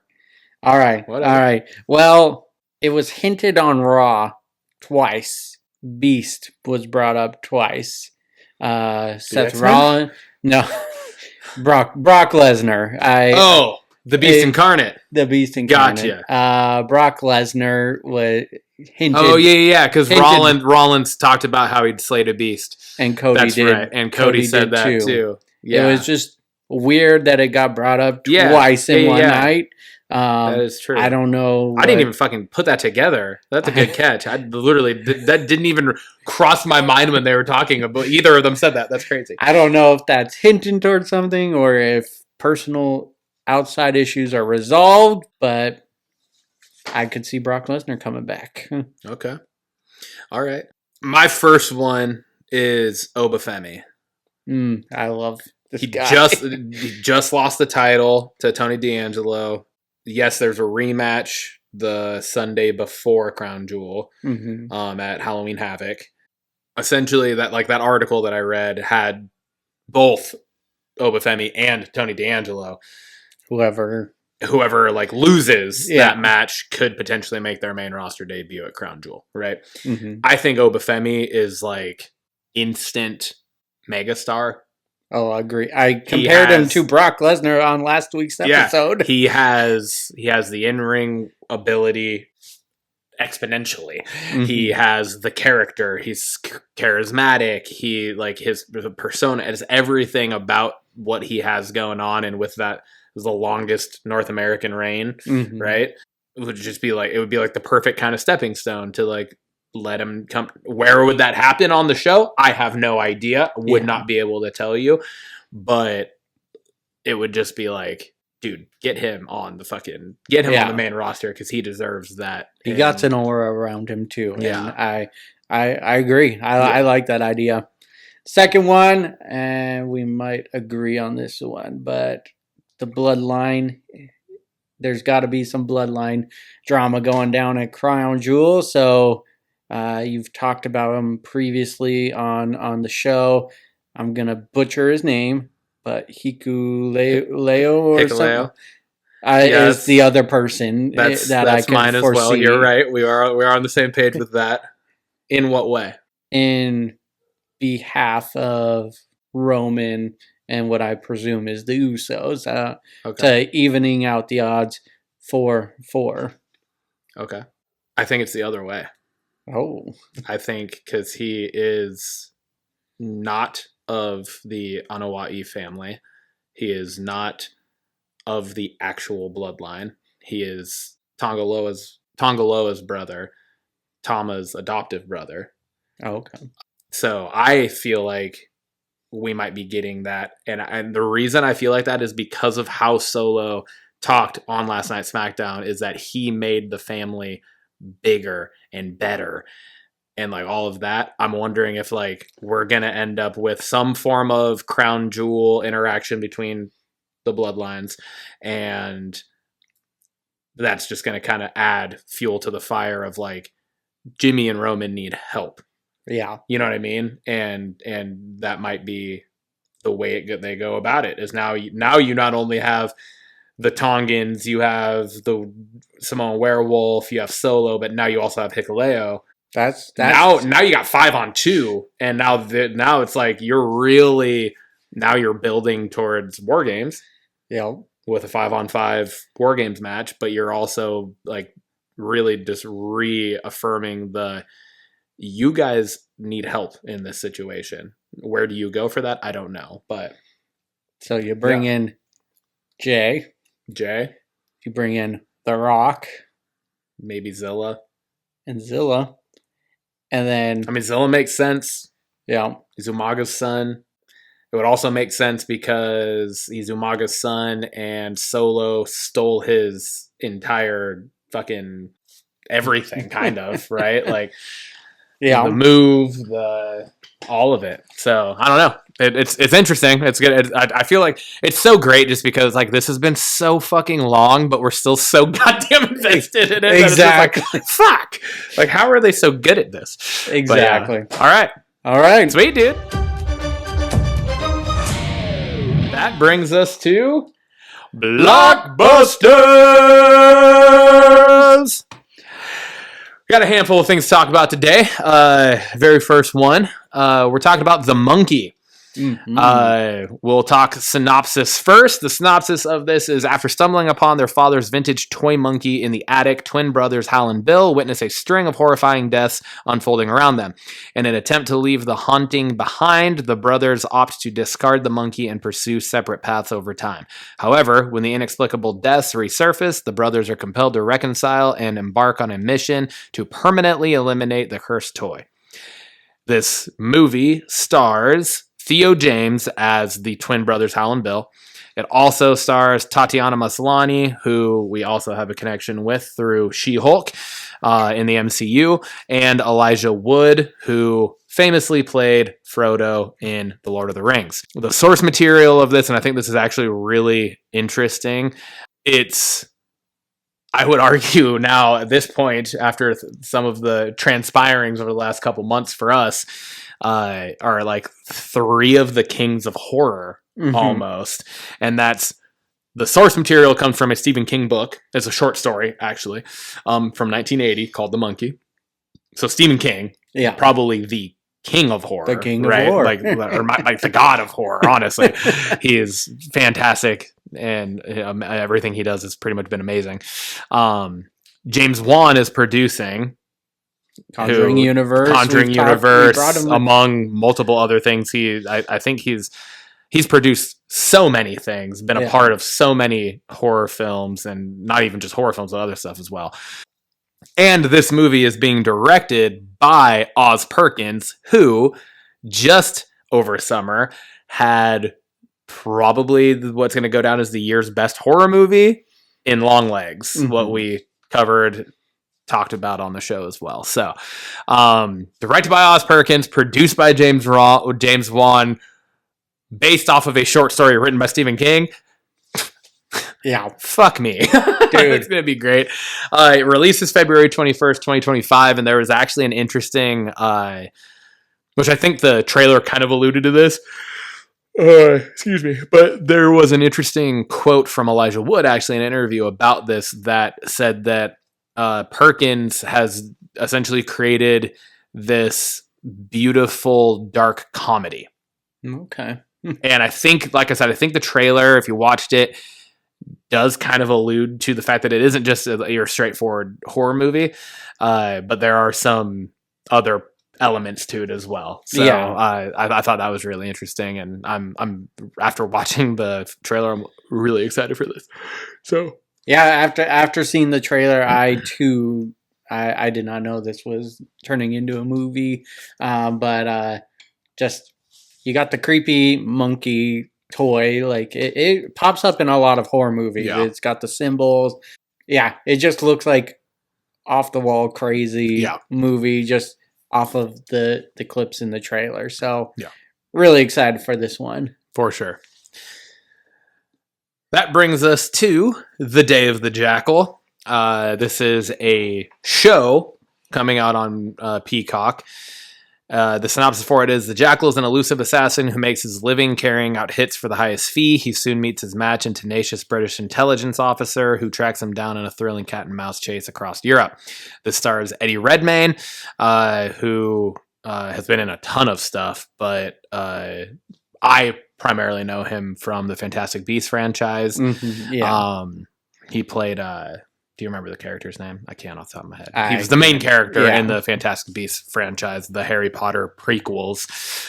And then Lashana Lynch, who is in the MCU. Mm-hmm. She plays Maria Rambeau, Yep, that's right. the mom. Yep. Yeah.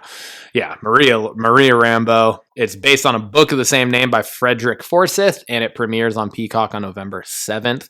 The trailer, I was just like, what the fuck's going on right now? Like, I was like, all right, I gotta watch this. So that's why I was like, I gotta make the agenda because I gotta put this on there and make sure I don't forget about this. So trailer looked good. Synopsis sounds good. I like the people that are in it. Yeah, no, I'm here for it. it looks really good. I wonder if it's kind of related. I don't know if the 1997 movie The Jackal is also based off that book, but Starring Bruce Willis and Jack Black.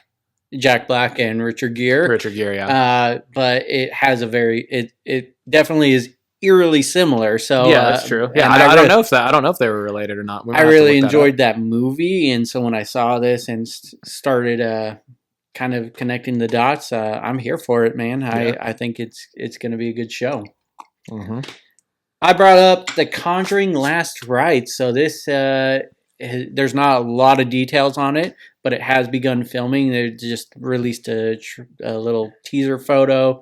Ed and Lorraine chairs posted on social media.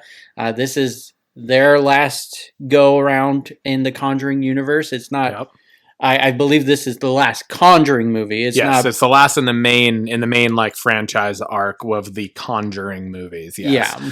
So the last one's to star Ed and Lorraine Warren as like them following their stories. Yeah. This releases in September of 2025. Theories say it could be about the Snedeker family haunting, which they've had movies based off of this. The Haunting in Connecticut. Gotcha. Okay. When I read that, I was like, I don't know if I know that story. Haunting in Connecticut was yeah. It was a well done film. Yes. It was definitely creepy. And then you added another option. This is one. The one that I read was that it could also be potentially the Amityville Horror, because that was one of Ed and Lorraine Warren's cases was the Amityville Horror, and we've gotten that would be awesome. Multiple renditions of that over the years. I would argue the most famous one's probably the one with Ryan Reynolds in it. Yeah, so I mean, who's to say which way they go or which one would be better? Do they go somewhere that isn't necessarily as known, or do they follow... I keep yawning. Do they follow suit with something that is already well known and do their own spin on it? Mm-hmm. I don't know which one I would prefer, honestly. I love these movies. I love the universe. Like we said, it's believed to be the last one in the actual main Conjuring like line, but Annabelle and the Nun could still both get more installments. Nothing's been announced yet, but nobody has said that it's like over. Mm-hmm. So, and both of those have done well as well. Also, The Curse of La Llorona was one of my favorite movies actually in the entire franchise. I really enjoyed it. Yeah. I thought it was, and that was that Linda Cardellini was in that, I believe. I believe so, yeah. Too. So, but yeah, anyway, I don't know which way I'd prefer them to go. Do you have any kind of thought or hope with that?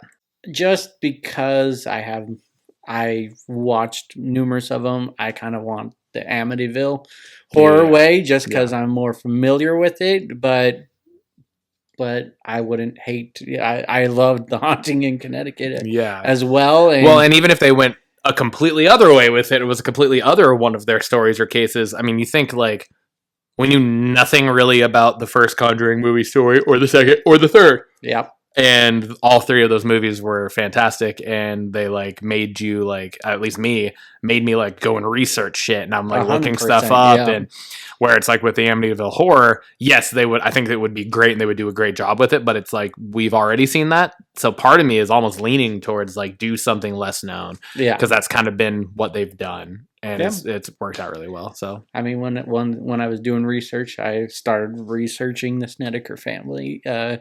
yeah, And that timeline. So yeah, I agree with you. awesome. Last movie update that we have is there was a Venom update. I read two different things. One is, I think, more a little bit reliable of a source, and that source is that Andy Serkis is reportedly the person playing Null Okay. in the Venom in the Venom: The Last Dance. But I also did read another article that said that Norman Reedus had also possibly been in talks to play that as well. For those of you that don't know who potentially either of them are, Andy Serkis played Gollum. He was Caesar in the most recent Planet of the Apes films. And then Norman Reedus is probably the most famous for playing Daryl Dixon on The Walking Dead, but he also like originally gained fame in The Boondock Saints. Mhm. So, honestly, either way that goes, I'd be fucking here for it. I feel like it's probably Andy Serkis is the more reliable source of what I read. Mhm. But we still haven't seen anything in all of the trailers we've seen. I think that we've gotten like 3 trailers for Venom now, and all we've seen is one clip of him looking down kind of with his hair. You can't tell who it is, Mhm. right? And that's all we've really gotten. So there's nothing on the credits for who's playing Null, like on IMDb or anything, which I feel like is typically the most reliable source for like looking up like Yeah. actors and like who's in what things. IMDb has historically had, before movies have come out, who is playing what, and there's nothing on about who Null is yet. So I don't know. But I also did read that, which I thought was really interesting, and I know you have something to add to this, is that one of the creators has said that Venom will not be the end of Null's story, which we've talked about before, which is that like this character of Null needs something bigger because he's such an emphatic, important piece to MCU, or just not MCU, but Marvel lore. Mhm. Because he's the creator of the symbiotes. Yeah. So it sounds like they want him to potentially be the big bad for maybe Spider-Man 4, and potentially be a part of some of the other stories in the forthcoming MCU as a whole.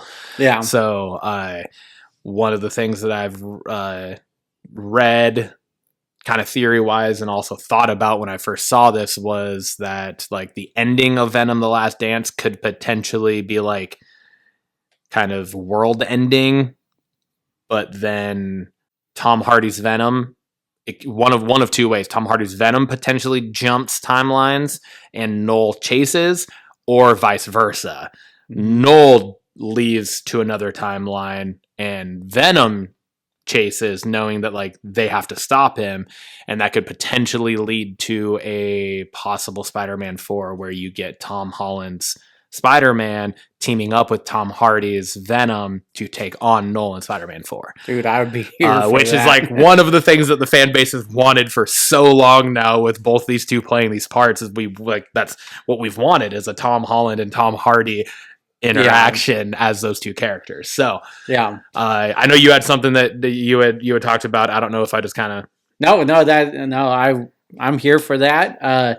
But I've heard a lot of rumblings that Sony really wants Andrew Garfield, Tobey Maguire back into the next Spider-Man movie, and also and having Null be pulled into that universe would add to that, and it kind of makes it make sense. to have the need of help from Toby, Andrew, and Venom to take on this big bad. So I don't necessarily think it should be done. I don't agree with Sony pushing so hard on it. It was really cool for No Way Home, but if it's gonna happen, this makes sense. If it's gonna happen, this does make sense, as long as they then also, like, I don't feel like you can pull Tobey Maguire and Andrew Garfield into it without also then pulling Topher Grace's Venom into it as well. Mm-hmm. Right? I mean, you're talking about the god and the creator of symbiotes. Yeah. So, like, if that's the way it goes, then you almost have to bring Topher Grace's Eddie Brock back. Because that would be kind of fucking crazy and cool to see Tom Hardy's Eddie Brock go against Topher Grace's Eddie Brock.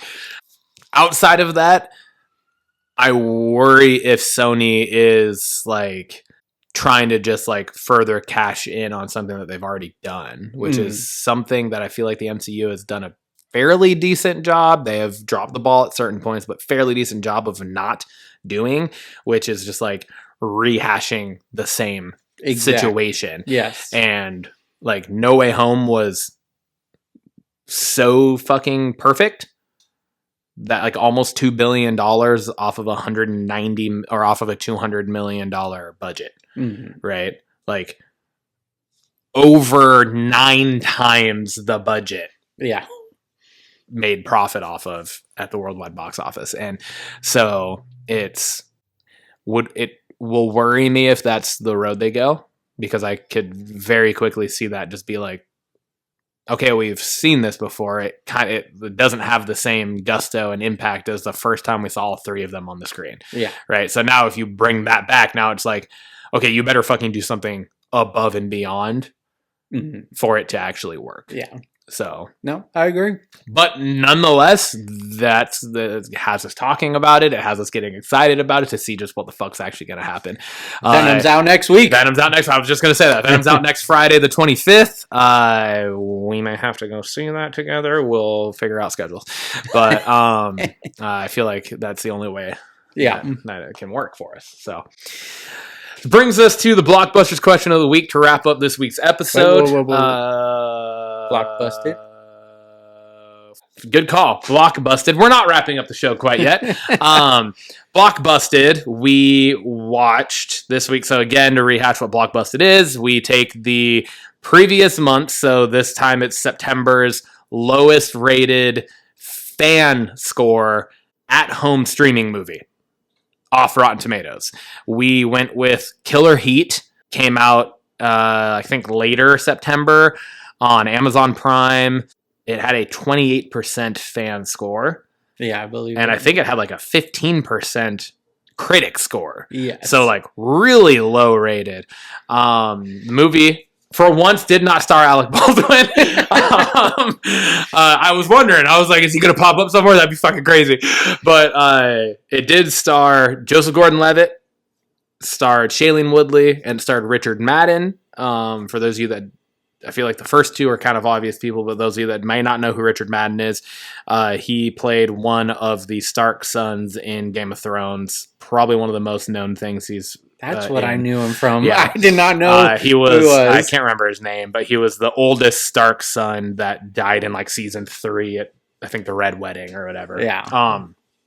So yeah, that's who was in it. And yeah, dude. I had the synopsis on the slide, but I don't have the slide now. So it's like a noir thriller movie. Yeah, kind of a noir thriller. Somebody dies. Somebody brings in a like ex PI. Well, he is a PI, but he's an ex NYPD detective. That's right. Which is Joseph Gordon-Levitt's character. Shailene Woodley is the one that brings him in. She is the wife of the brother who died, and the brother who died is Richard Madden, but he's also twin. It's the twin, so he plays dual characters. The twin, so Shailene Woodley and Richard Madden's characters are married, but then he also plays the twin brother. He dies kind of in a suspect way, a rock climbing fall. And yeah, she pretty much brings Joseph Gordon-Levitt's character in to kind of secretly do some detective work and investigate what actually happened, so they can kind of get some closure on it. What'd you think? Well, I gotta say, I did not think this was as bad as the other two movies. Agreed. I'll start off with that. Agreed. I actually did not read the synopsis at all, and I just went in totally blind.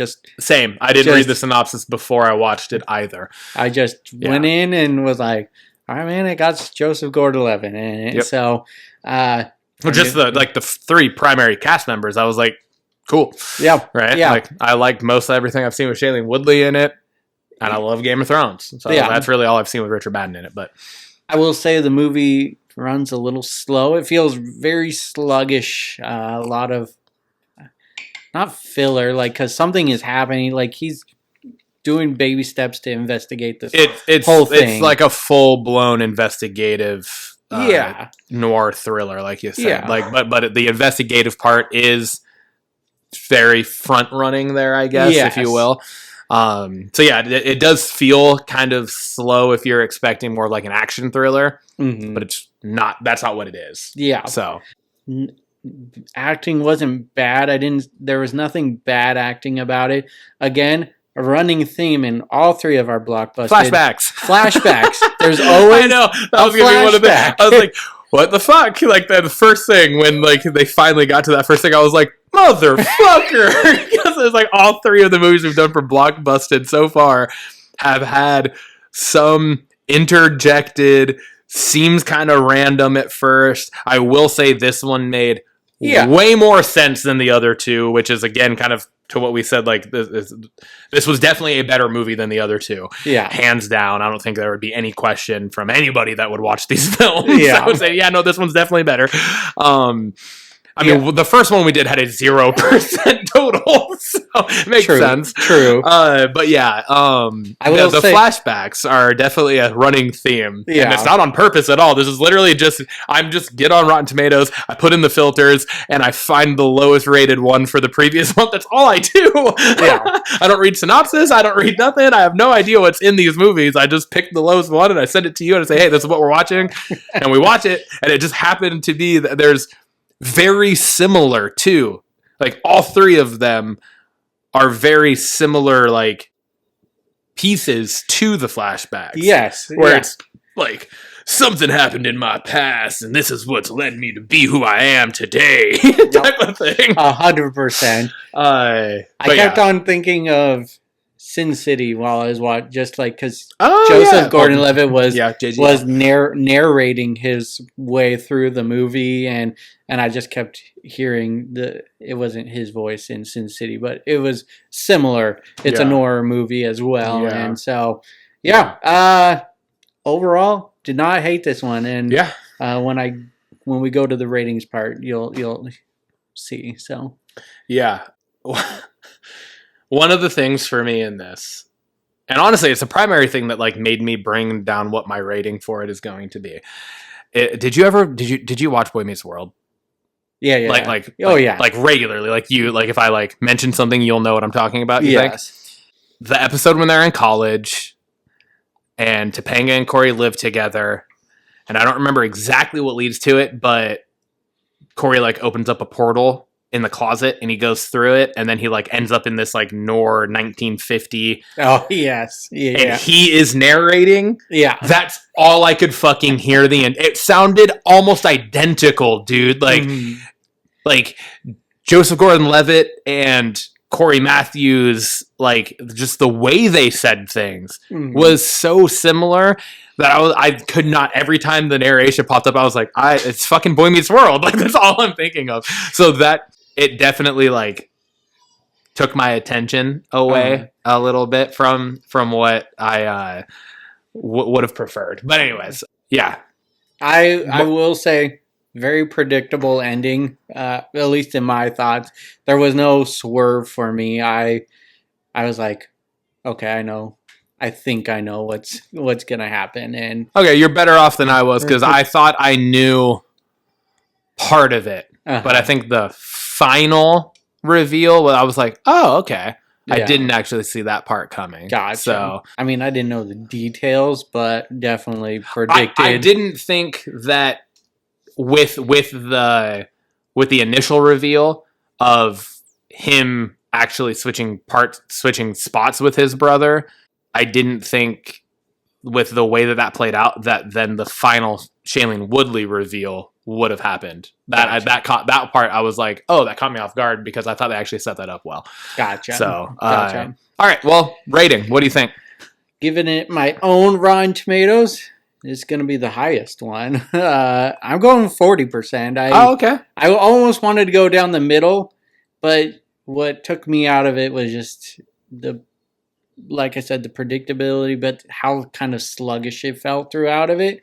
I didn't hate this movie. I didn't think the acting was bad. Just thought it was a little slow, so I'm giving it a 40. Okay. I'm going a little higher than you. I'm giving it a solid D. Okay. I'm giving it about a 60, 61. Because same, I didn't hate it. I was fully engaged the whole time I was watching. Like I didn't catch myself like doing other shit like I did with the other two and just kind of being like, all right. Like I was actually like, all right, I'm actually invested in this, which I think is a core principle of what a movie should be. Hopefully you should be like, trying to, whatever fan base you're trying to go for should have them invested. And I was invested. I do agree that it was slow, which definitely helped lower that for me. They could have gone about things, I think, a little bit differently. And the narration, like I said, that was what fucked with me the most, was because I was like, every time, like if anything pulled me off focus, it was that. Yeah. And that could just be like a very just me thing because of the Boy Meets World. No, when you say it now, I can see that. But the whole time I was just like, oh my fucking God. It sounds exactly, I'm waiting for like the punchline because it sounded so similar to the Boy Meets World episode. But like you said, you kind of saw the full ending coming. I didn't. That part actually caught me by surprise, which helped raise it back up for me a little bit. Because, like I said, I was like, I feel like there's something with the twin situation. Because like you're not gonna have twins in a movie and not have that play. Yeah. Right. So like to me that was predictable. But then I thought that was the. Like I thought the Shailene Woodley swerve was like the immediate, like we knew she is kind of betraying the family by bringing him on to figure out what happened. Her being a part of what happened in the first place, and then her trying to cover up the other part. That part I was like, oh shit, that was new to me. That was a little refreshing while watching it. So that helped me bump it up a little bit more. But yeah, so definitely not 28% or 15%. No. Like, I don't think so. Yeah. I think more people need to see it. So go watch it. Sure. It's on Amazon Prime. Yeah. Our average score brings us right around 50%. Yep. So our average score is 50, well above the Rotten Tomatoes score. So yep. I would feel comfortable in recommending this movie. Yeah. And it's not one you're probably going to buy and put on your shelf, but it's definitely, I would say it's worth a watch for sure. Definitely worth. It's free on Prime too right now. Like if you pay for Amazon, if you pay for Prime Video, it's not like one where you have to rent it on Prime. Also, like it's just, you could just watch it, which is nice. Yeah. Because I think both the other two we had to fucking rent or buy. Yep. Which is absolutely outrageous because they were dog shit movies, but. This one is free, and it's much better than the other two that we've covered so far for Blockbusters. Yeah. So I would definitely recommend the watch for it, and give it your own rating, and even fucking hit us up on social media and let us know what you thought of it. Perfect. This now actually brings us to wrap up the episode. Blockbusters question of the week. I pose this one also. I phrase it as just tear jerkers. We've talked about emotional stuff before on the show, but just specifically movie and show. Tear jerkers. I want a specific scene from a movie that brought you to tears, Tim, and I want a specific scene from a show that brought you to tears. All right. I can go first if you want, or if you want to go first and you're ready, we can roll with it. I'll go first. All right. So movie first. Go movie first. This is gonna be a spoiler alert, unfortunately, because the you son of a bitch. The scene I'm gonna talk about kind of spoils the end of this movie, but fuck it. Remember Me with Robert Pattinson. That's not a spoiler alert. That movie's been out long enough. Well, yes, for sure. If you haven't seen that, fuck you. but this guy, Robert Pattinson's character, has like down and out. He's not feeling his family. He's having a rough go of things, and then suddenly things start turning good for him. And really, the biggest thing was he did not have a good relationship with his dad. It was very rocky.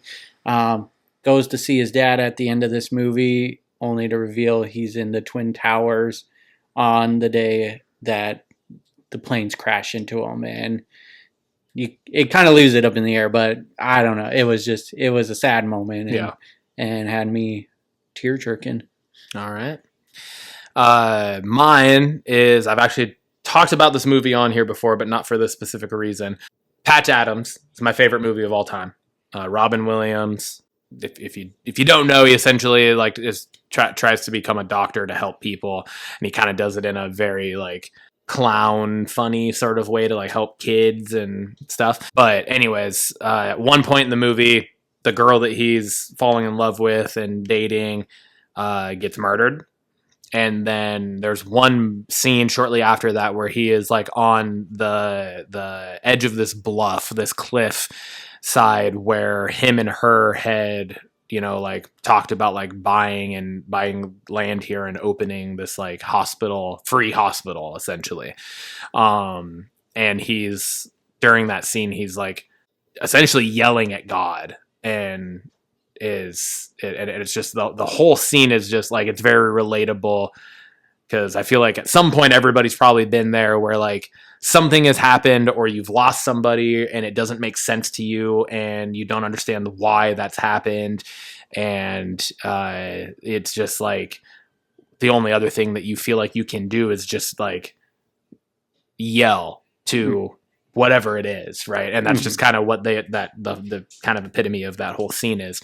And that scene is extremely emotional. If you know Robin Williams, like, he was amazing at bringing that out. And yeah, so that's my movie scene, is Patch Adams. One of the reasons why it's one of my favorite movies of all time. I like it. Can you go first for the show? Yes, I can. I've actually talked about this before on here as well, and potentially for the same reason, but not in the same way, I guess. I'm going Fresh Prince of Bel-Air. There's and the reason why I'm saying this, and I think I am repeating this from like a much earlier episode, like one of the first few episodes, maybe. Could have even been the first episode, and it's because I don't think I've ever cried at a TV show outside of this. But I've cried at this episode of the TV show almost every time I watch it. And I know what's happening, and I know the history behind it, and I know like the behind the scenes stuff of it, but it's still every time just like, I can't help it. I'm just like, fuck, man, because it's so just like pulls at your heartstrings. And it's the story arc where Will's dad comes back into the picture for a short period of time, and then he like sets up these like plans with him and like all the stuff, and then he bails and leaves again. And it's the moment at the end of that episode where Will is like kind of manning up and being like, no, screw him, I don't need him, like, I am me, I've done what I've done on my own, like blah blah blah. And then he kind of just breaks down in tears, and it's why doesn't he love me, man? Why doesn't he love me? And the embrace by Uncle Phil. And the reason why that's so emotional is because if you know any of the information about the behind the scenes of that show, that wasn't planned. That was completely off script, and Will Smith actually broke down crying because it was a real life experience that he has, because he doesn't know or at least at that point or whatever, he had a very similar experience with his own dad. I don't know about like obviously later in his life if he had ever rekindled that or anything, but his dad walked out on him in real life when he was young and didn't know his dad and didn't have that relationship. So that would like really hit home. And it was in the middle of the scene, he goes off script, does this, and just breaks down crying. And Uncle Phil's reaction, literally just human to human, was to just grab him and pull him in. And that's how the episode fucking ended. And it's like, it was completely off script. It was completely ad-libbed. And like all of that was just like human to human, real emotion and real reaction to the situation. And Yeah. I'm just like, fuck. Like, Yeah. that gets me, man. That shit gets me every goddamn time. It pops up on social media quite a bit, and I Yeah. stop and watch it every time. every single and fucking get emotional time. from it It's like, every fuck. time. And I'm like, Fuck. why am I doing this to myself? I love you, Will. I love you. Yeah. Well, I got a few for this, but I'm just gonna list one, and then I'll just talk about runner-ups. And I made you go first, just in case one of my runner-ups was gonna be, and I think you'll agree with it later on.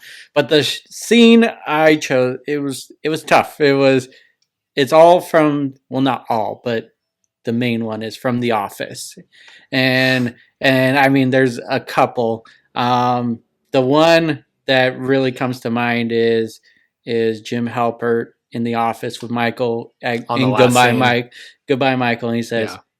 I'll see you for lunch. And just the look on Michael's face, just I'm getting emotional just thinking about it, just because I can see like the watery eye, and he's just it was like happy but also very sad at the same time. Yeah, because that was another one that, if you know the history of the show, took them multiple takes to get through, because they were actually like full blown crying because they knew it was his last day on set. Yeah. Yeah. A follow up to The Office was just Pam's art show earlier in the show, and she like, everyone's like kind of making fun of her art, and then Michael comes in and is just like, I gotta have it. How much? Like, and it was just like a wholesome moment. Like, he's a jackass 99% of the show. Yeah, but then there are just those moments. Those moments come through, and there's a few of them through his 7 seasons, but that one was just one of them.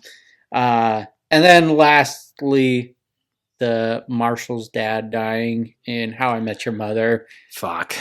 Just okay, I lied. I have cried outside of Fresh Prince. I fucking forgot about that. That oh my scene God. was just devastating towards the end of that episode. I don't know how that didn't even come into my mind. Maybe because I've blocked it out because it's so fucking hard hitting. That is. Can I change my answer? You can. That's why I made you go first, because I thought it was gonna be your choice. I think the Fresh Prince it sticks out to me purely just because of, like, I was watching that like as it was like coming out type of thing. Yeah. How I Met Your Mother was a little later for me because I didn't watch that like when it was coming out. I didn't like start watching How I Met Your Mother until I was probably in like high school or college when it was on streaming. Yeah. So that's probably why Fresh Prince sticks out for me, because I was much younger when I saw that, and it had that impact on me then. But yeah, I would probably, if I would have rethought my own question and really sat and thought about it for longer, that moment is way more, I think, relatable for everybody as a whole, because it's, you either already have or you're going to lose your dad at some point. Yeah. Yeah. Right. Or somebody. Yeah. Right. Like, not even necessarily your dad. It could be mom, grandparent, whoever, like somebody that you're super close with, like that's going to happen. That's just life. That's the way it goes. So that's super relatable. Yeah. Like, more so than potential, like the dad walking out type thing, because that's not necessarily the most relatable for everybody. It's just the way that played.